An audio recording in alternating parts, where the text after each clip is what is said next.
And we're live. Hello, guys, and welcome back. Today is going to be a very special day. No, every day is very special. It's nothing usual about today.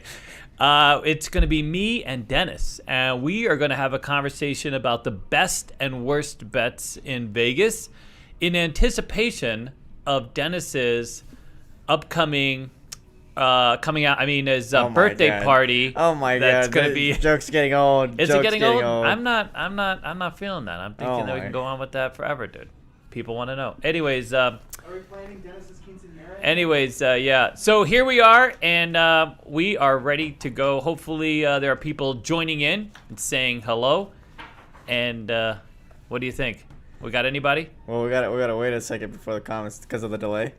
Oh, we got the delay. Yeah, but we've had a couple people already comment before the podcast. Oh, really? Some people already yo. part of the commentary? Yeah, first. All right, well, we can say hello. Let's say hello to Snapper anybody. says, hello, knuckleheads.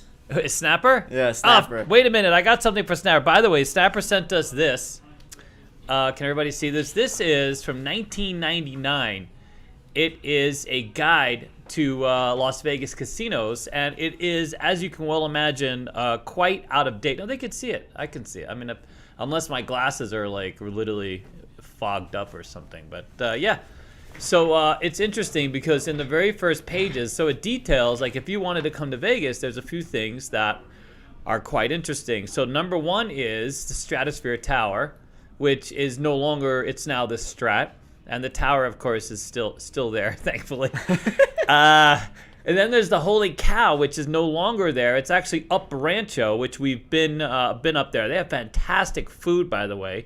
But the Holy Cow used to be right on the strip across from the Sahara. It was it's actually been closed for a few years, but that was one of the the first brewery, as far as I know, right? Yeah, and it's called He's Big saying, Dogs yeah, now, by like the way. he knows. He doesn't know. Huh? Well, it's called Big Dogs now. Oh, it's called Big Dogs now, but it was Holy Cow, which we loved. And then, of course, the Sahara. But interestingly, Sahara Speed World, I worked back there when it was the NASCAR. So they used to have a whole Speed World NASCAR theme. Really? It's no longer, yeah. They had a burrito, a big-ass 3-pound burrito that you could buy. The other thing that's missing, you can go right down the list. The Wet and Wild, there's no more Wet and Wild. It's way off the strip, like God knows where. I haven't been there. It's on Water Street. It's on Water Street. So I actually, there was one year I was getting ready for Wet and Wild. Oh my God, that was tough, dude. I had to do the Snapper diet. I was just working What's a Snapper out. diet? Well, it's playing a lot of dice and being very sexually active. I don't know. So Snapper's going to talk a lot of smack here. Hey, I'm off my rocker today. I haven't had my meds, so let's just move on. All right. The only thing that's like the same, well, the Stardust, that's gone. All 1990, just since 1999, the Las Vegas Hilton, that's gone. Convention Center is a whole new beast. The Beach Club, oh my God. Do you guys remember the Beach Club? That was only, you don't remember the Beach Club. I don't. This is before you were born, no? Yes. Quite literally. Isn't that, that's 100%. depressing, dude. This is not too long ago. The Beach Club was fantastic. I went there, it was on Convention Center Drive, Paradise. And the very first time I walked in there, someone threw a Frisbee at me, and I'm like, dude, I'm in the right place. Holy crap. Have you ever walked into a club and they throw a Frisbee at you, dude? No. No? I've never walked into a club. Desert Inn Resort, no longer a thing, as we well know, because it's no longer up. The fashion show is a destination. Well, thank God that's still here. And then, of course, there's the Secret Garden of Siegfried and Roy. But anyways, you can go through this. It's quite a neat bit of nostalgia. Snapper, thank you so much. We're going to put this into our collectible cabinet because I think this is going to be one of those things. It's like a time capsule. We're going to look back on this and be like, holy crap, we lived through that. Yeah, it's a really cool read, especially if you've been to a lot of these places, just to know that they were here at one point and we loved them and now they're gone, or we didn't like them and they're gone. You know what I mean? Either way, Imperial Palace, that's no longer a thing. Legends and Concerts still around, but they moved. O'Shea's moved. If you like the old O'Shea's, it's a new O'Shea's, that kind of thing. Anyways, okay, so that's number one. Number two is we got this. David, I don't want to put out your number and everything, but this is a fan of ours who's been out here before, and he sent us, if you don't know, I'm quite the coffee addict. I'm on my 8th. If you see me being a little jittery or drooling at the side of my mouth, that's because I'm on my 5th cup of coffee. So here's this. He sent us these copies. We haven't even put up the link, but we haven't had them yet. I'm hoping it's good. It's from Mexico. It's from a region in Mexico. I can't pronounce any of the words associated. Can you read this? Do you know what the hell region is this? What kind of region is this? Is this on this planet? I can't read it from over there. I gotta go grab it. Is this even Spanish? That's got to be Spanish, right? Yeah. So, anyways, it's coffee from Mexico, which is fantastic. But we're gonna try it. We're gonna get it. We have to get a coffee maker because we're lazy as hell, and we just use the Keurig or the what is it? What is the other one? Where you just the instant crystals? Because Oh, instant coffee. I tried going all highfalutin, all bougie with the Nespresso thing, and oh my god, I've had 2 of them break already. I don't know what the hell's wrong with these Nespresso machines. I think you just don't know how to use them. Listen, I know how to use them, little bastard. Swear to God. All right, so moving on to the next bit of stuff. So I hope you guys. So we're not gonna QVC like we usually do. All I'm gonna do is kind of give you an update on where we're at, what we're doing. We don't have a picture of the sign. They finally moved the sign over. And for the love of God, we love that Fashion Show finally got our other location out of the directory because I swear to God, everybody was going there first and they'd be like, holy crap, we're on the other side of the mall. So now it's just a one location. But we have a friend of ours, Brandy, who just made these. We're having some black ones done. They're just cups, some new cups we have going on. By the way, John, Yep. our John says you need a maker for sure. I need a what? A maker. Like a coffee maker? Oh, a coffee maker. Yeah, no, I you know what? I literally, it wasn't too long ago I had a friend of mine bring by one of those French presses, dude. Okay? With the foofy metal French press from 100 years ago. This is how coffee was made, yada, yada. And then sat there with the whole thing on how to make the coffee. And I'm like, dude, that's a lot of work, man. You know what I mean? Crystals, boom, automatic. The only thing I don't like about the Keurig is, I thought we're supposed to be all green earth now. I mean, how does that work? Because it looks like a lot of plastics going in the fills, Look, you just gotta feel like it's green earth, okay? I don't understand the whole Keurig. And Nespresso's even worse. They got these little-ass pods, a little-ass coffee. Got to make 8 of those for 1 cup. Anyways, all right, what else we got? Anything else? We've added a few challenge coins. By the way, thank you so much for those. We had a guy recently come out from Fort Ord, or what used to be Fort Ord. And my stepdad went to Fort Ord. My whole family now is like a Fort Ord. So those of you who remember Fort Ord. All right, what do you got, Sticky? And then we gotta move on. Can we say hello to anybody? Is anybody giving you any money for your damn your birthday party in March? You haven't even announced it, by the way. So March, we're having a big ass party. We're not sure where we're gonna go. We did have some high level conversations with some high level people at a high level casino. But we're not sure, we're here on the Strip. So if you're at a Strip casino and you're thinking about maybe hosting us, give us a call. Give us a call. We'll be very interested in having a discussion with you. And, you could bribe us to go to your casino. Well, it's got to be nice, dude. It's got to have nice. Because we want Sticky. We want this to be quite literally. If you guys... I know you guys have all followed us. This is not just his party. This is all of our party. This is the end of the road. We're closing down. wait, it's the end of the road? We've been working towards. I just can't wait, to be honest, because he'll be 21, Jed will be 21. We're gonna have an epic party for everybody. We're gonna invite all of our fans, all of our family. It's gonna be big. Except Mar isn't invited. It's gonna, Mar, you gotta stay home, buddy. Yeah. No, we love Mar. Mar's been busy. But she can't go. She's gonna be 20. Oh, she's gonna be too young. Well, that's gonna set her back a little bit. You know, it's so funny. We had somebody was responding to one of our videos and posted this. I love it when people post this nonsense about how we're educating you. Of course we're educating you. And they're like, well, it's not real money. And of course it's not real money because we're in education. We're educating. And so this guy was like, and the systems that when they're submitted, you guys tell us what the bankroll needs to be, and we do that. We're like, okay, It's a $500 bankroll. This is the system, and you lay it out for how we need to play it out, and that's how it works. So it's amazing. I don't understand why people don't get that. And what's the takeaway? The fact that we're here, we're trying them out. That's the whole idea. You come here, you try it out before you blow your wad. You know what I'm saying? This is the cheapest place to blow your wad. Although I have heard there are cheaper ways to blow your wad. But anyways, all right, what else? So there's a couple questions. Go ahead. Taylor asked, no Mark today? Question mark. No Mark today. It's just going to be me and Sticky. Basically, we're going to take a tour around the casino, and we're going to go over the best bets in the casino based on which area you like to play in. We won't stay too long on Keno. Of course, we're going to start with table games, that kind of thing. Oh, I thought you were gonna say we're gonna Wow, start they're with already Keenan. looking for Mark, huh? Yeah, Mark called in absent today. I don't know. So, yeah, go ahead. Oh, Ryan said, screw the coffee, drink Red Line energy drinks. I've tried the energy drinks. I've had up to. I actually had to go to a doctor at one point because I had quite a bit of caffeine going through my veins, like 1,500 milligrams. So it's about 10 cups of coffee a day, and Oh I had to my cut God, down. Jesus. Plus, Jesus. I have the workout drinks and Well, look, screw coffee. I agree with screw that. coffee. Just do energy drinks. But do maybe. Ghost. We love the Ghost, man, and they're local, by the way. They actually came out, or I don't know if they came out of Vegas, but they have a big ass place here. Cause like, dude, dealers need Ghosts to stay up. You know what I mean? Dude, I need Ghost to stay. I'm surprised we got Sticky addicted to something. Oh my God! All right, what else you got? Robert Anybody Barnes. else to say? Oh, there's Mr. actually a B? couple things.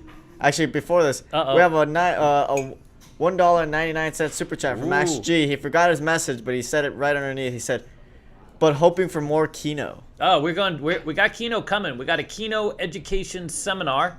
Oh my God. Me and Lauren sat there and went over a bunch of the Keno games. So we got Keno.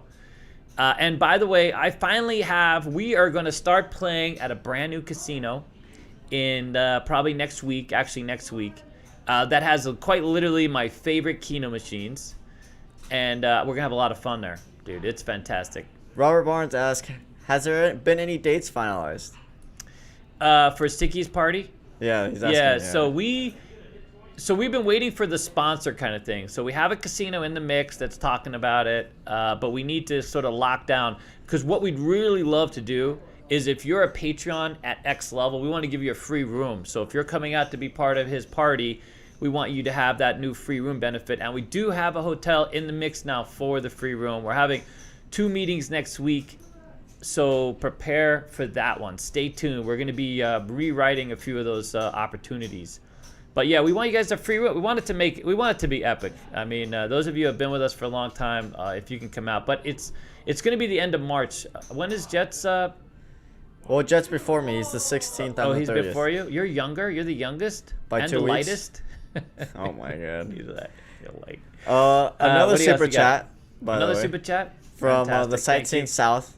$25 for Sticky's 21st. Yeah, we love it. By the way, you know who came in here earlier? Gave Sticky $100, dude. Locked that right up. So what do you have now? You have like 11. Well, with today, after today, it might be 1126. 2,000? Oh, Almost. almost 2,000. Wow.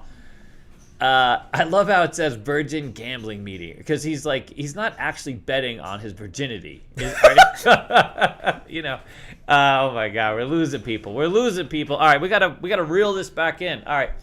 I gotta put it out there real quick. ShopCasinoQuest.com. That's, you can do reservations there now too. All right, we're gonna get to the best bets. You ready, Sticky? We're gonna walk around the casino. Sadly, we're gonna go down the list. Well, I got wait a a minute, couple news. things. I got couple news things first. to I got some read, actually. fantastic. What do you got? More? Yeah. So Dave N asked, "How much do I need to donate to buy Sticky a Lady of the Night?" He said the more crude word, but I'm gonna say Lady of the Night. Well, you know. Oh my God, I can't touch that with a stick, dude. If I even go near that one, I'm gonna get, canceled. Yeah, I can't touch that. I don't know how to respond to that in an honest way, without really ruining my. Yeah, go ahead. What do you Principal Skinner says, "What's the over/under on Sticky losing his virginity that night?" I mean, it's gonna be quite impossible. Long gone, actually. Yeah, Long no, gone, it's, yeah. He had a girlfriend for quite a few years. Yeah, no. He was doing things in high school that some of us dreamed of doing in high school. Look, you don't have There's to a certain bus stop look. involved. I don't need you to throw that out there. We don't need a. We don't. No, he was. Yeah, no. I wanted to be doing, 14. Man, oof, wow. Okay. What else you got? Wait. 14? No, not me, dude. You. No, I'm putting it out there. We're letting everybody, kind of follow your history. Eventually, we're gonna have the dentist bio, right? Really? I mean, maybe. Who knows? People want to know, dude. People are very interested. Look, I'm you're good. You're a personality now. I don't think anyone cares about Really? a 20-year-old's origin story, okay? Well, it's not much origin, man. How far you go back? Last year, a couple of years ago. We went to a high school, by the way, to do a job fair. And, just sort of an intro, because, the hospitality hall I'm building in. It was interesting. And it was fantastic because Dennis was there.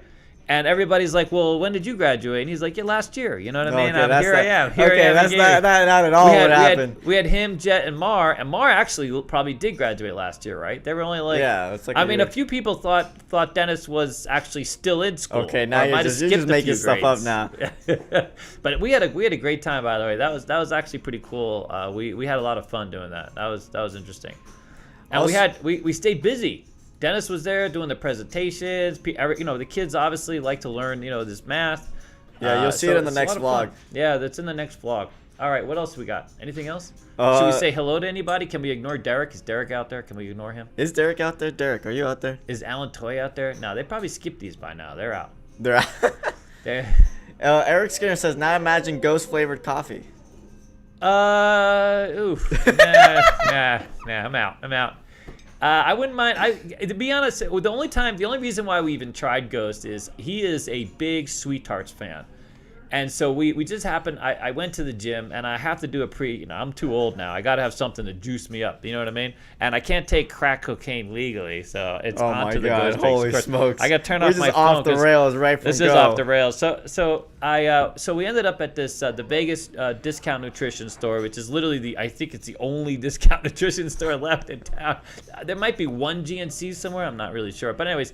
They had this big fridge. We were gonna buy a drink, and of course the sweet tart thing. And Dennis, look, I saw Ghost. Like, sweet tarts, I'm in.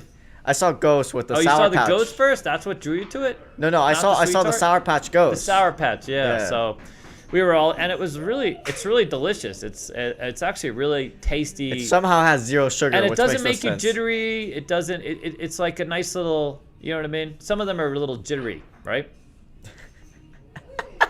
Are you with me, buddy? Uh-oh. Principal Skinner says they make pills for that problem. No, they do. They do. I've had those too, by the way. They have. Hey, Skinner, by the way, epic roll, buddy. I keep talking about the ATS. That was fantastic. Only time I've ever hit ATS. And if you don't know the whole story, I think we've replayed it so many times. It was epic. We get to the 11-12. Have you guys heard this one? Have anybody heard this one? Was everybody there? Was everybody there? Like the table had like 100 people on the table.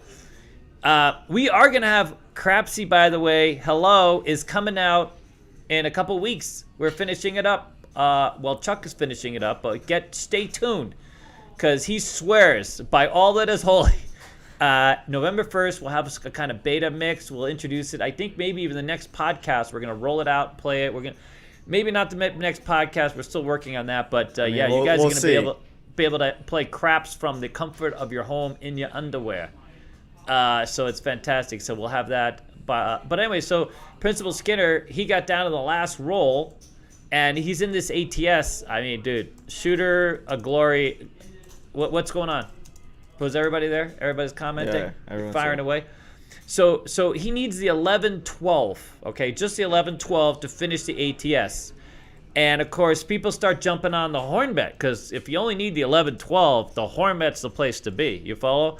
Of course, I didn't get in on that action, and he rolls the 11. He rolls the 11, and a lot of people get paid. I think even Alex was on a horn bet or C&E or something like this. Of course, by that point, everybody jumped in on the 12. Okay, next roll, bet the 12, and wouldn't you know it, he rolls a 12. Epic. I mean, if you're going to finish ATS, that's the way to do it. Literally, I couldn't believe it. Not only did I hit my first ATS, and that's it. I hit the first ATS. Fantastic. I've never really bet the ATS. It's not a bet that was on a lot of games that I dealt on. The last real kind of side bet that I dealt with was Fire Bet. But yeah, it was a fantastic roll. It was unbelievable. I think he almost rolled it twice, 2 ATS in a row. It was like Snapper on a live game. You know what I mean? Where we could actually make money. By the way, Snapper, man, everybody talks about your roll, dude. No, they come in 100%. here and they go, holy crap. Snapper set the bar at a whole new level. What's the matter? Are we I'm just buzzing out? adjusting audio a little bit. Okay. Fantastic. All right, what do we got? Well, we can finally move on to can the move on? actual All right, well, topic of this podcast. So I'm starting these podcasts with some news. Not everybody lives in Vegas, and a lot of good things happen in Vegas that, and I focus on the things that A, are positive, and B, might help, in the future kind of thing. And this is where Sticky is going to bring you the slideshow. Can you show him the first one? All right, so if you live in Vegas or California for that matter, you've been following this Bright Line West. So they have a working train, and they are trying to put in sort of a faster train to go from Vegas to Riverside. Well, they just managed, so they finally did go ahead, and the last big bit of news is that they bought some land south of Mandalay Bay, and for a station. And they've been working through, pandemic hit and then stopped a lot of the momentum with this. And of course, it was it was tagged as a Virgin train, and then for some reason Virgin bailed. Not sure what happened there.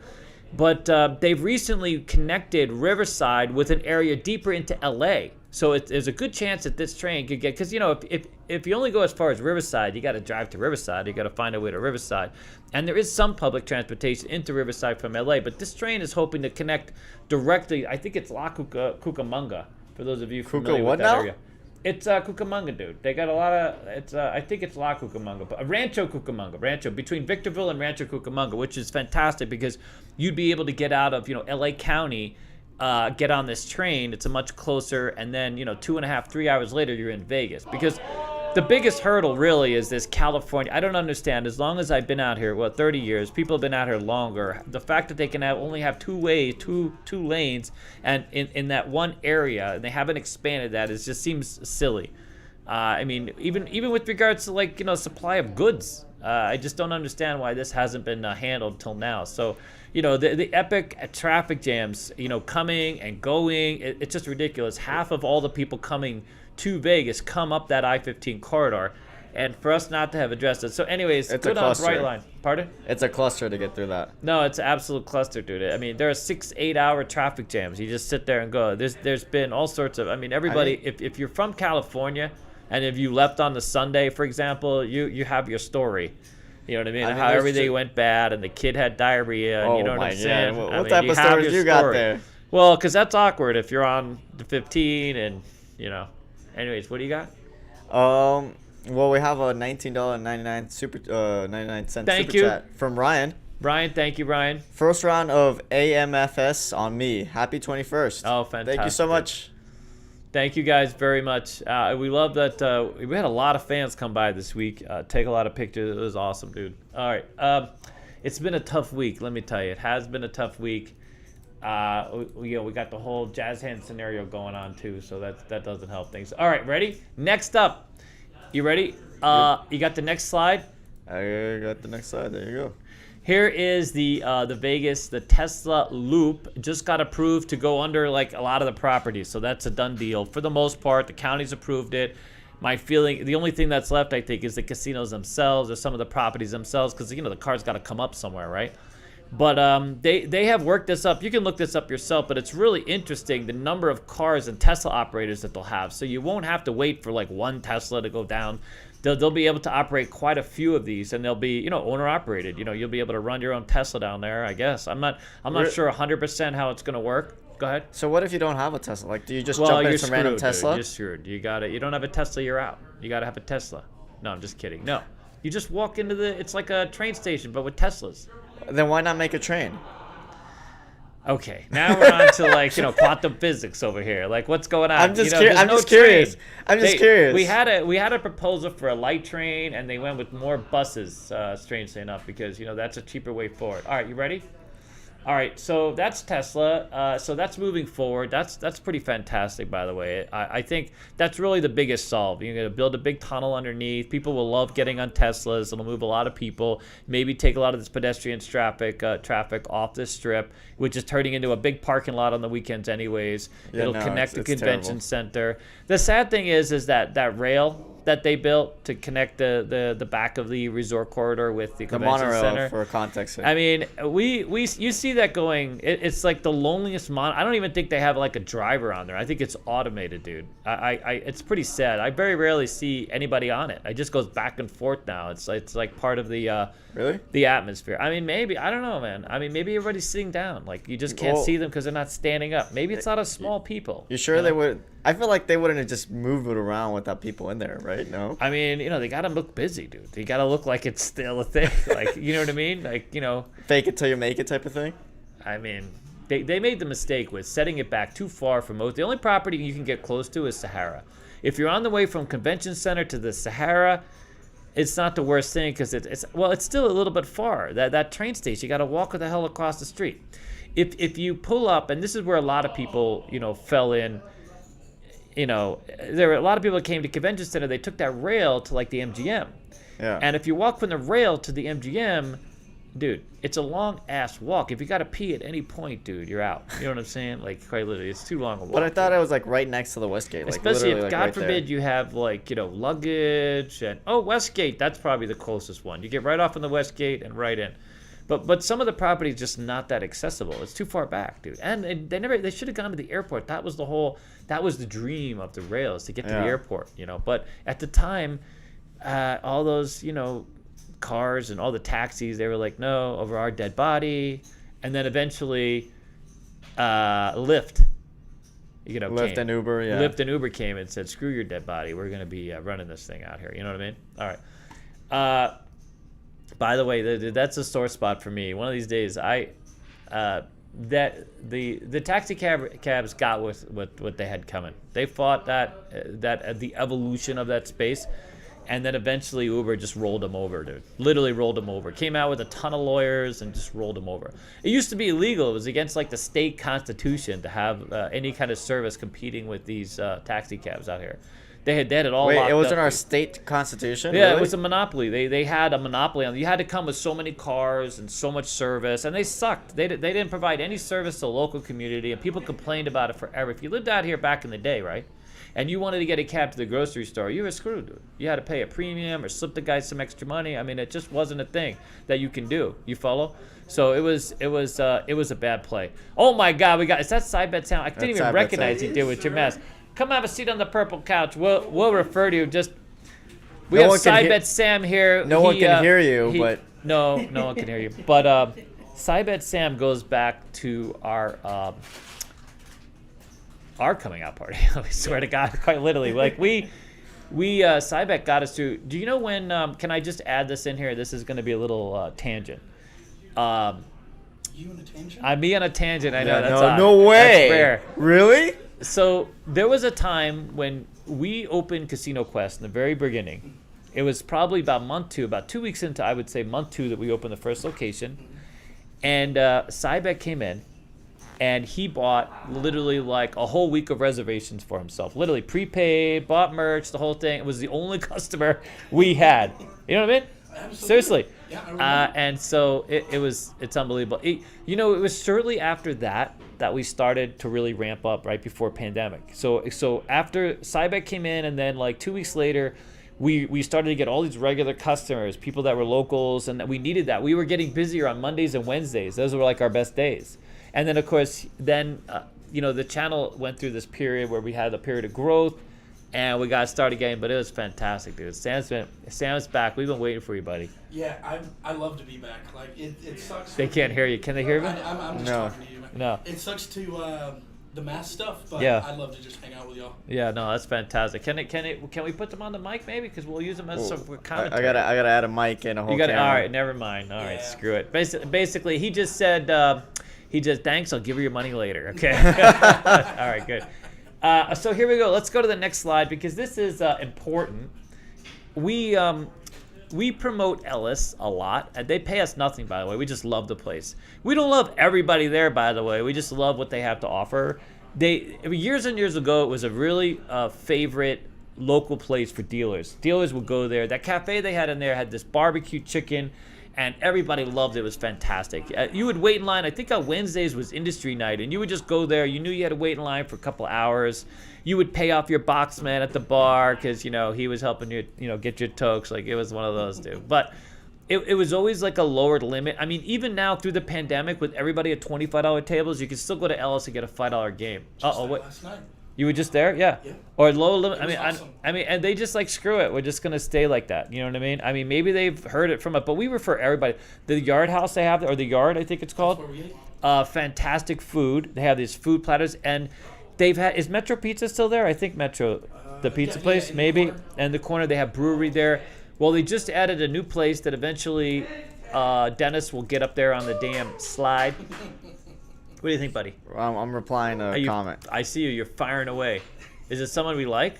Oh, there it is. Look at that. This is a place called Vio. I'm gonna screw up the name, and our little window's over there, so you won't be able to correct me. Boccaccio? Is it Boccaccio or is it Boccaccio or what's going on with that one? Anyways, it's a Boccaccio. Yeah, it's this guy won the World Sandwich Championship 2021, dude. He just won the World Sandwich Champion. I think it's with that sandwich, but that's not the sandwich they're serving at this place. Sadly, you can't go there for the World Championship sandwich because he can't get in all the ingredients. This is a big foofy sandwich, dude. This is bougie on a whole nother level, dude. You can't get this bougie stuff in, man. The world is shut down. You can't get shipping containers in. So if you're looking for some kind of weird caviar or fruit or fly bat or something like this, that's not coming over right now. You got to wait. I miss my fly bat. You wish your fly... Yeah, no. Fly bat, I think, might have started a lot of this. You know what I'm saying? But... So he's opened. I'm looking forward to. I mean, dude, Ellis Island, of all the places in the world to have the world champion sandwich, dude, it just seems like they're always pushing the envelope over there. It's fantastic. It's a wonderful place. No, it's a really good place, dude. It's got a lot of, and the machines there. I have a friend of mine that was 86 there like 3 times, dude. Yeah, no, he's a. What's the story behind that one? Well, you know, he was a dabbler. He was a dabbler in meth, and. You know, there's a really famous story where we talk to our dealers or our students that come in, and we're like, well, we can get you a job unless you're like a hardcore drug user, basically, or you have like and the guy's like, well, I just dabble, and Alex is like, well, what do you dabble in? And he's like, meth, straight up meth. We're like, well, that might not be the right thing to dabble, because we were expecting him to say, pod, things like this, not a big deal. All right, well, anyways. So Ellis Island still pushing the boundaries. All right, ready? Ready. Now here's the very next slide. This sale went on Saturday. I don't know how much they made. They haven't released numbers yet because it's only Sunday. But if you don't know already, you got this Bellagio. They had a Picasso restaurant, and which amazingly had Picassos in it. You know what I mean? Which goes kind of hand in hand. No way. I know, it's a shocker. Here's one of them being transported. Can you imagine this painting's worth $30 million? I would not get near it. Are you kidding me? And these two guys are like, you know what I mean, like putting it on, because you drop that and they own you. Yeah. You know what I mean? You might they own your whole lineage at that point. No, okay? yeah, everybody for the rest of, you know what I mean, $30 million.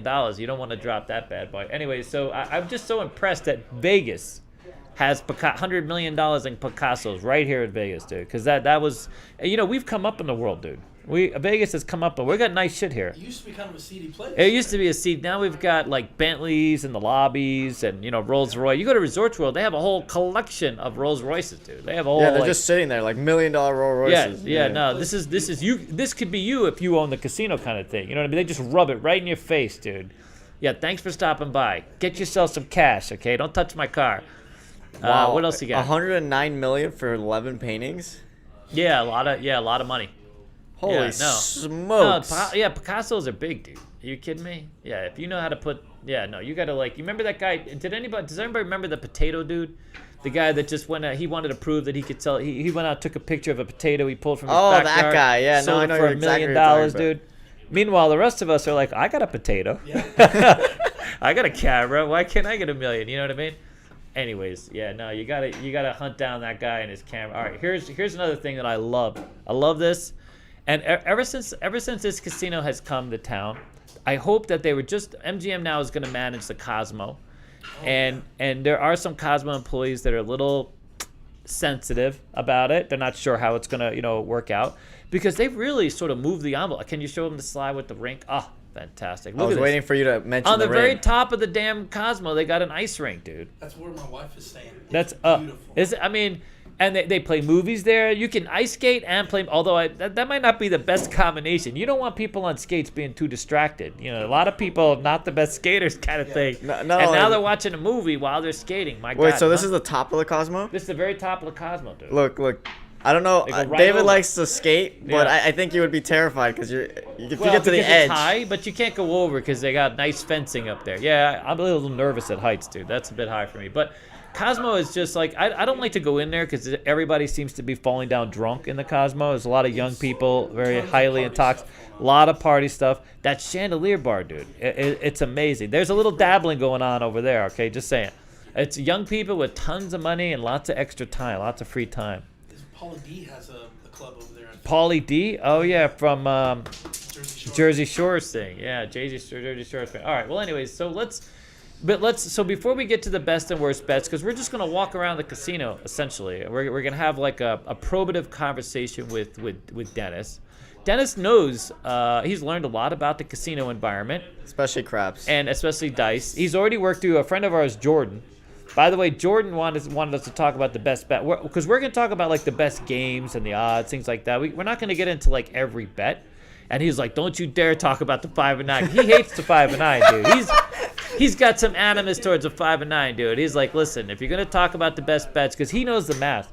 See, that's the thing. You know, people have said like David doesn't know the math. Like, no one wants to know the math. That's the thing. The math is like, I know the math in the sense that, but as a dealer, I never really got into the math. That's what my 401k is for. That exactly. Yeah, I hire. You know, you hire people to deal with the math. You know, dude, you get the big, big nerds, because here's the simple truth of it. If you know the math too well, and you care too much about the math itself, Vegas is probably not the place for you. Because there's a lot of other things, and we're gonna talk about that in a minute. But all right, so let's give this a minute to say hello. Anybody saying hello to Sticky's party? I like how you're just like, yeah. Hurry up! What are you doing? Like, You're gonna come to the party end of March? You think so? Not everybody's gonna be able to get away. Yeah. yeah. Because my birthday's in March as well. So Oh, it's no really? excuse. Everybody's Oh, really? birthday, Yeah, dude. so- My birthday is in March. Okay. Okay, no, it's not. No, it's not. Could be. March 10th. Could be. Yeah. Oh, March 10th. Wow. Side bet March 10th. Really? Yeah. I have a lot of families' birthdays on March and friends. Really? Jet's birthday is the 16th, The 16th. and then it's mine right after that. My nephew's the 8th. Yeah. Dude, you know what's nice is they all have their birthday. We're all gonna have one party for everybody, so you'll save a lot of money. Is what that's gonna do. That is important too. No, I know that. that's it. If you have kids, make sure that they all show up at about the same time, so you can like blend it in. Yeah. You know what's great is if you have your kids right around the holidays, like Christmas. Oh, You have all the kids, because then you could just be like, this is Christmas and your birthday. You know what I mean? You kind of work it in. You're like half of this. David's toy trying to is maximize the nuts. amount of money he spends. You know what I'm okay. talking about. You know what I'm talking about. You get pregnant around like, February or March, you know what I'm saying? And then you get into that whole Christmas. It makes it easy. It's a lot. Why do you have this planned out? Well, you've thought too much I have about thought this. about this. We have thought about this, I 100%. completely believe you've thought about it. No, I have. Yeah, no, that's the truth. Okay. What else we got? We got anybody to say hello to? Is anybody out there? Anyone saying hello? No? All right, we're going to move on. That's fine. It's okay. Don't worry about it. Who do we got? Anybody? Nothing? Questions? Queries? No, not yet. Not yet? All right, let's move on. Ready? Well, I like this. David Skinner says, Principal Skinner says, well, David's a walking coupon. Oh, yeah. Yeah. Even when it comes to kids, dude, you got to find the discounts, dude. I mean, you can't afford those diapers easy. Those diapers, no. Mm-mm. Oh, also, David asked, Who? when is David's workout vlog coming? I know, we're moving it to another channel, so that's something I'm very serious about, all jokes aside. So I was a certified personal trainer. Nice. I was for quite a while, and I have a very unique training regimen that I do that involves proprioception and a quality of life. It's more about quality of life than it is about muscles and all that stuff. It's about moving your body. You know what I mean? Like connecting your neural muscle things, keeping the body in motion and staying healthy. Because I think that's the first gimme. Everything else is a bonus. You know what I mean? All right. You ready? Okay. Yep. First slide. Fantastic. Bam. All right, number one slide. So here we're gonna go. No God, way. bastards. No way. Little bastards. No way. Yeah, no, I was trying to. You I had was to trying do it. I was trying to sneak Keno in on the other side, but no one would believe me, or it would be a lie. So here's my quick slideshow. We're gonna get to. So clearly, believe it or not, there are some video poker games that are considered they have over 100% pay tail based on what they give back, which I found a little bit stunning. I figured. Now, table games, we're going to go into that. There are some games where you can get it, into your favor if you, cheat. Not necessarily cheat, but if you count cards. Comps sometimes. Oh, the comps can move it in. That's true. That's a good one, dude. Wow. Cool. Good that we have here. Okay. Believe it or not, the sportsbook has some really good bets. Especially if you're well informed. I would not be good at the sportsbook. So basically, you're saying we should go with Mike. Yeah, we should take Mike. Amazingly, horse racing, believe it or not, has some really good bets. But how many people know horses? Like, who knows horses? Everybody bets like their birthdays or the most popular name. They don't bet the horse that or they don't make the bets that are good. And of course we got slots, bingo, Keno, of course. Oof, God, Keno, man, that was a tough. I've always known that, but hey, what are you gonna do? All right, well, anyways, let's get past this because the next slide really goes into. It's a really great conversation to have about the universal, the things that impact playing the best and worst. Like clearly, you got to learn how to play the damn game. If you walk up to, it's amazing the number of people I've seen play video poker, not hold a pair or throw away 4 cards to royal because they're like, well, I like the 8. I mean, it just seems strange. Knowing how to play the games, knowing how to play craps, knowing how to play blackjack, there's basic. You can't get to best unless you know how to play. Okay? Then there's the strategy that meets your bankroll. A lot of people are playing short money right now because the table limits are too high. So if you only have $200-300 on a $25 crap table, you're screwed. You're a field or hopping something. I mean, what are you gonna do? I mean, literally just pass line, no odds. Yeah, you can't. There's not a lot you can do. All right, I'm gonna have to. I can't talk to you too much because everybody else is gonna be really confused. No. You're gonna go out and play? All right, good. All right, Sybet Sam, thank you. I can't. I'm gonna sit here and just listen to him, and everyone else will be like, huh? What? Huh? All right, buddy. See you. Thank you. All right. And one of the obvious ones, and it's strange. A lot of people don't like. There are some. I wouldn't say a lot of. There's some people I know don't like to play with a player's card because they feel like. I know slot players who refuse to play with a player's card because they think it's rigged. They keep track of who you are, which they do, obviously. Okay, so that part's rigged. But nobody's got their foot on the pedal somewhere, some button that somehow takes away from what you're gonna win. It's just a card that tracks your play. I like to use my player's card because I want to see how much I won at the end of the year. No, that's not true.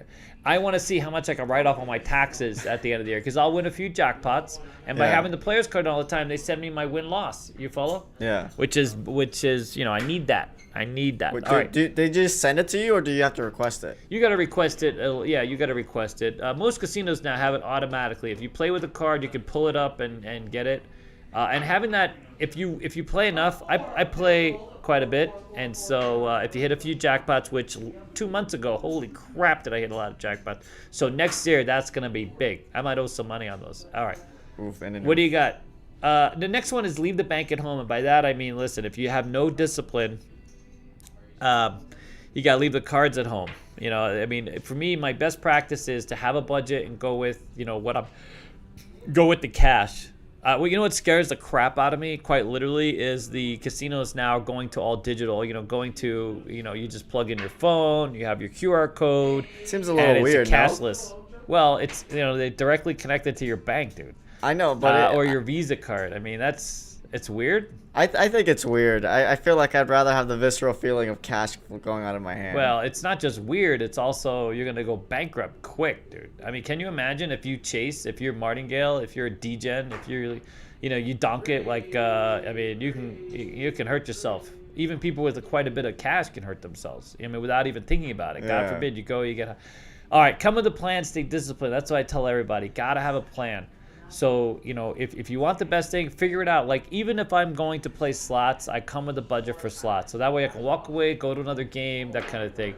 I used to have a system where there was a casino in town. I used to play paper keno, then move on to regular keno. I know a few people I bought. But then I would sometimes have some money left over to play tables. And so I'd budget everything in its own thing. And if I had extra when I left to one game, I would just use that towards the end. You follow? Wait, so you budget per game? Like if you knew you were gonna play craps and keno? Yeah, so like if I was gonna believe it or not, I used to not have a whole lot of money. I don't have a whole lot of money now either, and so I would have like $100 per gaming per game. Yeah, I would go play $100 in keno, $100 in paper keno, that kind of thing, and try to mix it up a little bit. But never. And if I had anything extra. My friend of mine would hated me playing keno, but we would go to the buffet. I'd play keno first, let my food digest, have a few, and if I had any money left, I would meet him at the table games, and then I would still have a budget. So I always had a budget and a plan. This is what I was gonna play, and I stayed disciplined. Okay. Anyways, the other thing is I find that The one thing about this is, well, it comes to the worst, I think, is about the emotions, but squeezing in to make the wrong bet. So coming in after the roll, or squeezing into a table mid-shoe, these kinds of things where you're not in the right place at the right time, kind of thing, right? All right. So here, let's go to the next one. Universal worst. So some of these we've already kind of gone over. Short money on high limits. The reason why Vegas has been keeping a lot of its money and has been posting huge wins is because they have these, just ridiculous table minimums, and most people just can't afford that. They're not used to playing at that level. If you've always been a $5 player and that's your mentality, that's your bankroll, that's your strategy, and now you're playing $15, $25 games, it's a tough sell. It changes the narrative of your game. I mean, but what you're supposed to do with $100 on like a craps table? Play Keno. Play Keno. You can't do. I'll be honest with you. With $100 on a $15 game, I wouldn't even buy in. There's nothing you can do. You start with the 6 and 8, but you're not creating a lot of opportunity. I have nowhere to go with the systems that I like to play. This is not something I would do. Yeah. It doesn't create an opportunity for me. I'd have to pass. I mean, I have no choice. I'm surprised that more people haven't passed. People are just literally losing their minds and playing these games, even at $25 tables. Well, sometimes you just want to play, but you just can't find a table. I mean, that's right. You go to Cromwell, they have $10 tables. But even at a $10 table, if I'm playing either triple Lux or double tap, I need $400 or $500 on a $10 game. A $100 table, I can't. And I'm not going to squeeze into an Ellis necessarily, that kind of thing. So, of course, not having the right side, lack of knowledge. These are all the worst things. Out of budget, something that's out of your budget. Look it up. I know a lot of people come to Vegas to drink, and that's another thing I find very odd. I've never been very lucky when I've been drinking. So, if you're gonna play for money, I mean, even the best poker players avoid drinking. Really? Completely. I didn't know that. Well, yes, because it changes. You become emotionally fixated. You know what I mean? It changes your. Not all of them, by the way. There's some of them that are famous for having lost, because they sit there drinking. I mean, it's just not doable. Plus, believe it or not, that ass in the seat for 9-10 hours at a time, and you got to be an athlete, dude. Poker athlete, dude. It's not easy. Even have your ass in your seat at home. Some of these home tournaments can be exhausting. All right, the discipline, the degen tingles. You start getting emotionally attached, man. You go with your gut. You follow your gut. These are all the wrong vibes. Okay, like this last one has also made up people a lot of money, apparently. No, it has. Like, you know what? When we were following Principal Skinner and we were chasing that 12, I mean, that was degen tingles right there, dude. That paid off nice. But for all the times it pays off, not so much, Yeah. I got my best story with this is I was at Caesar's Palace. I won $3,000. I had $3,000 locked up off a slot machine. $1 million babies, dude, right outside of Caesar's Forum Shops. I took that money and went to play dice because that's my emotional connection. I'm like, holy crap, I won all this money at slots when I'm not supposed to win all this money at slots. This is going to be my lucky day. See, that's what I used to think. I used to get emotionally attached. Yeah. And I'd be like, oh, this is my lucky day. I'm going to go big. Because all I ever wanted to do was tear up. I've heard of people doing this, by the way. There was a famous story of a guy back in the day at the Golden Nugget, won like $30 million, right? Yeah. And he kept just tearing up his level of play. Started out playing dollars, then $5, $10. You know what I mean? He kept tearing up. That's what I wanted to do. I started on this dollar slot machine. I went to a $5 table, which back then was big, big. $5 table at Caesars, that was good. And then I was like, well, I mean, I'm going to hit this table, then I'm going to go to $25 video poker, then I'm going to go to $100 slots, you follow? Like, I just want to keep tearing up and go for this big score. It doesn't work out that way, just so you know. The casinos, You sure? The odds. It doesn't just magically I ended up in the hole, lost all my $3,000, had a chase.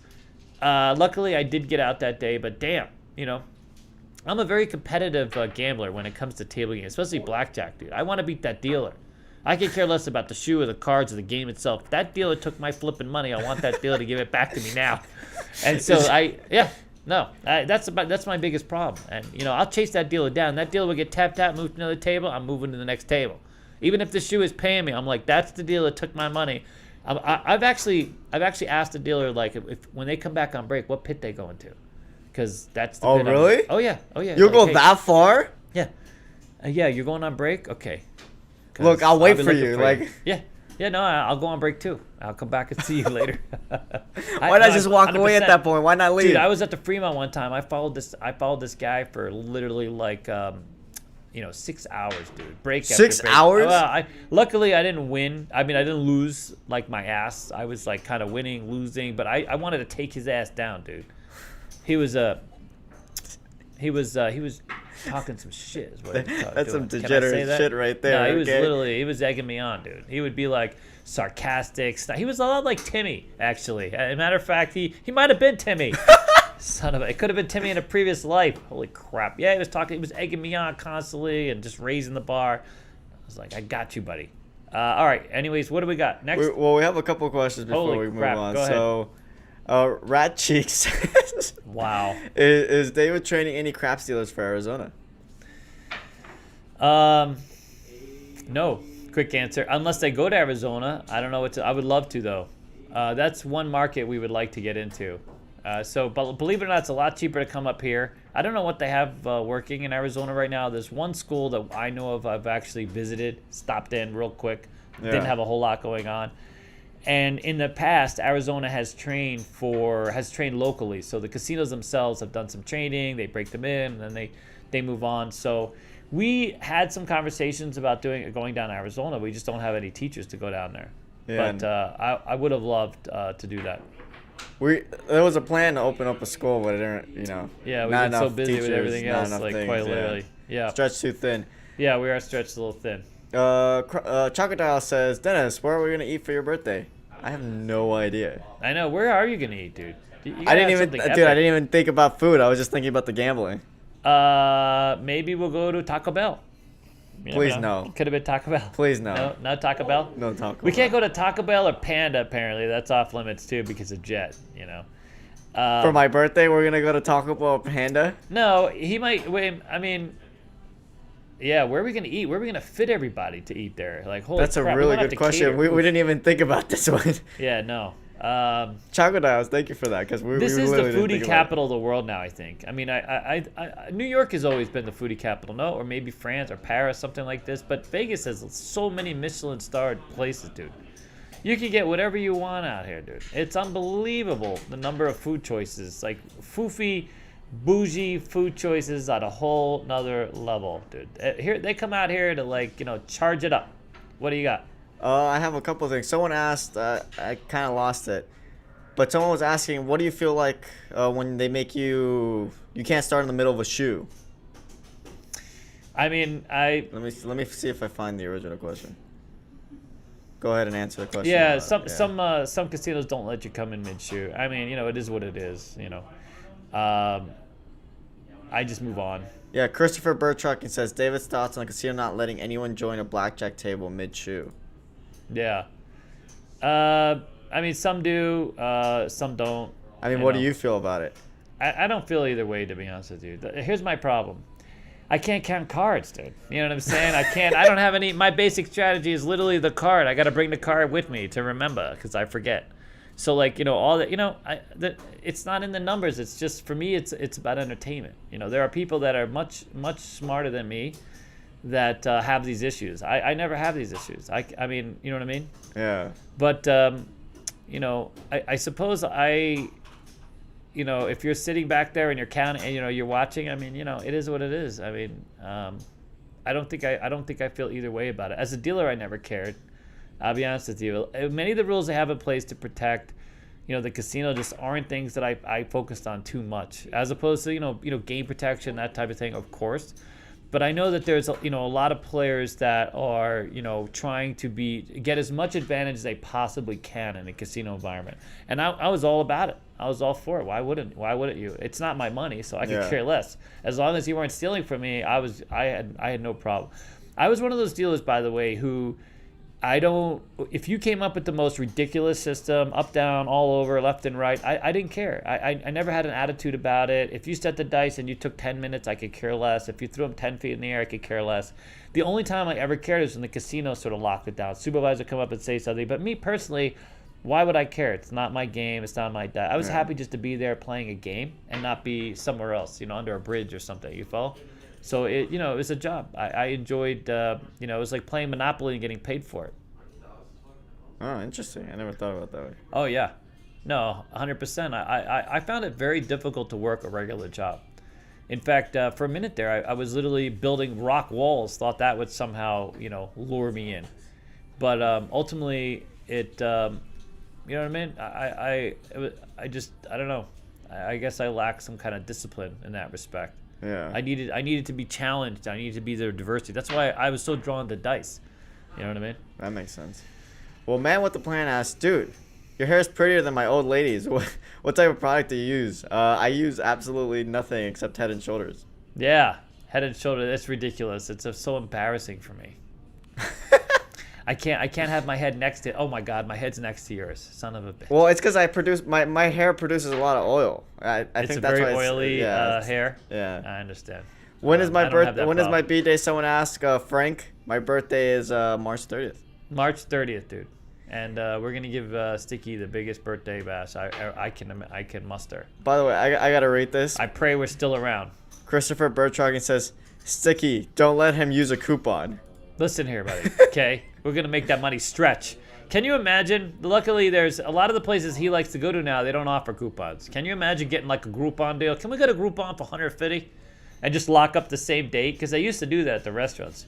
Which I stopped using Groupons because a lot of the business owners I would go to, they were just like, a lot of times they don't realize what they're getting into. They put these Groupons out there. The next thing you know, everybody's using the Groupon. No one's paying full value, and they're just getting, you got to. You're getting whacked, yeah. You get whacked. You know what I mean?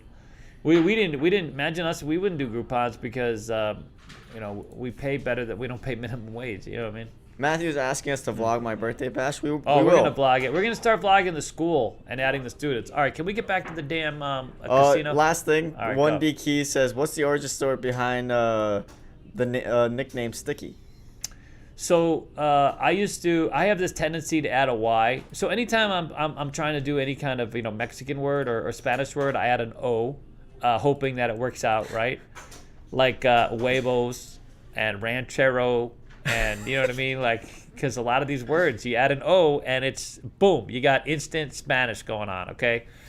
And when I come up with nicknames, I'm so lazy with the nicknames, I just add a Y. So he was always working the stick. Not my stick or his stick. Oh my The God. actual Oh my stick. Well, I God. thought that'd be the next question, so I'm trying to get ahead of it, dude. I used to be the stick man. Yeah, the stick man. So one of these days, I called over and I said, "Hey, Sticky," you know what I mean? And then he just started laughing nonstop. For I like did an because hour. we couldn't figure out a nickname for Dennis. Like we didn't know what to call Dennis, and everybody else sort of has a nickname in here. You know what I mean? We have lazy, smelly, stinky. Oh, We have yeah. lots of nicknames. Go ahead, go ahead. Kimosabe was the one who gave us the $100. Thank you so much. He Yes, says, Kimosabi. Thank you, sir. Yes. He says, aloha, Dennis and Daddy David. Was finally great to meet you guys in person. Hope Thank to you, make sir. it to your birthday party. Oh, yeah. Hope to see you there. Yeah. Okay, now let's get back so to the now bets. now it's Sticky. This it's hilarious though, because some people like they hear the name Sticky and it gets them thinking like, what kind of God. Sticky are we talking about? And I'm like, Yeah. well, I hate this nickname sometimes. yeah. Listen, I could share with them the other nicknames we talked I'm about. good. I'm good. Fade to black right now. Fade to black. Because they were better. I like those ones. All right. Anyways, all right. Here, ready? All right. So ready? This is some of this information is going to be interesting for those of you out there who haven't really. And here's the thing. This is a David-friendly presentation. So we got into some math, but not all the math. We're not going too deep. You know what I mean? We're trying to keep it family-friendly, so to speak, right? So here's the thing with video poker, and this is something I've always known because I've always looked at these machines. They have these full pay machines, and a full pay machine is a 9.6 or 9.5, so you get paid 45 on the jacks or better machine. And it says 9.6, so you're getting paid 30 on the flush, and you get paid 45 or 9 and 6. Here's the pay table that I have up there on that. And that's on like a regular video poker machine, which I hate regular video poker because I want to play double bonus machines. Okay. Because you get paid more on a 4 of a kind because you can't hit the royal flush to save your life, and 4 of a kind is more doable. But interestingly, there's also and I've sort of known this. There's the full pay deuces wild machine, which it pays better than 100%. And this was the thing Really? that this was the thing that for me was hard to imagine, that they have these paybacks that are better than 100% on some of these video poker. And by the way, the other thing I didn't know, and it makes sense now with Google, of course, you can look up everything. You know what I mean? How old is my mother? What does Deuce's Wild pay? You know what I mean? I mean, you can look up anything and everything on the flipping Google. Well, don't they usually have the pay tables you can just click and... Yeah, but before you even go to the casino, you can find out where the hell these machines are and which ones to play. I mean, I've never even thought about that. Can you imagine? Like, if I want to play video poker, I could just look up who has the best video poker, and we're going to get to what you look up in a minute. I'm going to show you. You could just look up these special terms, right? Yeah. And you got it all figured out. I mean, of course, a lot of these are not on the strip, as you can well imagine. But anyway, so this is a kind of a thing. And I think most people know this. Then the 10-7 is the double bonus machines. So that's another thing. I love playing double bonus, or even double bonus. I couldn't find a double bonus that fit onto best, but that's the game I like to play. All right, moving on. Here's the worst, and so getting to the worst. Here's the worst is Holy like the probabilities, smokes. right, and the frequency of these types of things happening, and our faces. Can you move our box? Yeah, I'm gonna move Yeah, our okay, box. because the royal flush just depresses the hell out of me. And this is why I stopped playing video poker. I started playing Keno, which it depresses the hell out of me too. But, Royals don't come along all that often, although I have gotten more than one in a year. But my God, man. I mean, this is the frequency. Wow. And this is the full curve of the damn slot machine. Holy crap. Holy smokes, that's kind of depressing. That Makes is me not depressing. want to So, play like, this who machine. the hell wants to know that? None of us wants to know that. And that's why... There's other factors that go into what games you play, like entertainment value and what our our emotional attachment to some of these things are. But so here it is. This is the paybacks on the basic video poker machine. It's 9.6. It goes all the way down to 94.9. And the rule of thumb basically is to look for the 97, 98 percentile machines, and you can look these up and figure out if they're at your local casino or what casinos here in Vegas. Downtown typically has better payback machines off strip local places, and some of them, if it's a big deal, like they'll actually put a sign, video poker 100% payback, and that's what they're meaning is that top pay, that playback is 100% or 98%, whatever it is. So that was really good. Okay, let's get past the video poker. Video poker used to be like the king of the hill. Really? And yeah, 100%. Before they came out with digital slots, I think run the mill. Buffaloes, for example, the Buffaloes can poop all over the casino floor. Everybody's in, dude. I mean, if you go to a lot of casino floors now, you go to like Palace Station, there's 100 Buffalo machines and one other. You know what I mean? Like something else. Yeah. But everybody loves Buffalo. Like everybody comes in here, they see the one Buffalo, that's all they want to play. They could care less about everything else. You know what I mean? I'm on the Keno machine, they're on the Buffalo machine. All right. So listen, look at this. So we're gonna go table games rundown is next, and I put down a little blackjack strategy, some imagery. Very interesting. Okay, as you can I should have labeled them from worst to best, but I did best. I put them in order 1 to 5. Number 1 game where you can get a house edge, and many of you out there already know this, is literally blackjack. And now this is the blackjack house edge is 0.19%. Right? If the dealer stays on a soft 17 and you can double on the split. This is just playing basic strategy. Sadly, Really? there's not a lot of these games available. You got to play at higher limits on the strip to get there. $25 minimum at some places to get to the, especially now with the limits a lot higher, you're going to have to play a higher limit. So I'm a little shocked that blackjack's number 1. blackjack, well, dude, everybody out there who's a player will tell you blackjack's number 1. And the other part of it is if you do even a soft count, that Mark talked about the other week, it's easy to get it in your favor. You can actually run blackjack in your favor. It's not hard to do. You know what I mean? So the other one is, if the big takeaway though is, of course, if you're playing on a game where the blackjack plays 6 to 5, that's where the casino edge improves quite a bit, up to 2%. Even for people playing basic strategy, man, they really stick it to you with that 6 to 5 payoff, Wow. dude. That's why a lot of strip casinos on lower limit games. Now, it goes without saying, in blackjack especially, the higher limit, blackjack and roulette, obviously, the higher amounts that you're willing to play or high limit rooms have single zero roulette and more liberal blackjack. So the more that you can play, those high limit rooms are where they're giving away, they're providing a little more competitive play. You follow? Yeah. So on the normal floor, you're getting kind of squeezed 6 to 5. You got pretty girls playing 6 to 5. A lot of them, luckily, some of them don't know 6 to 5. So, I hate to put, and you can buy in for weird amounts at one certain casino, at one certain dealer that we know, and you can get away with an extra 1,000 before you even buy in, and you can cash out quick. But anyways, Join the Discord to know what we're talking about. join the Discord. Yeah, you gotta follow that one. All right, here's number 2. Obviously, this is the craps house on the dark. So 1.41% if you play the don't pass, the dark side, and you play flat bets. You don't do any lays. You just play flat bets, and at that point, you might want to just go. I shouldn't say that. I was going to say you should go kill yourself, but I won't say that. That's not what I want to say. I said that because it's literally like I've actually tried playing that way, playing flats and don'ts. It's so flippin' boring, dude. It's ridiculously boring. That's where you just drink. You just drink yourself into sort of nonsensical, irony, hypocritical kind of thing. So wait, what's the house edge on like place bets? Well, so that's the thing. So place bets, the best way to play according to this. By the way, I got this all from Wizard of Oz. If you don't follow him, we love that guy.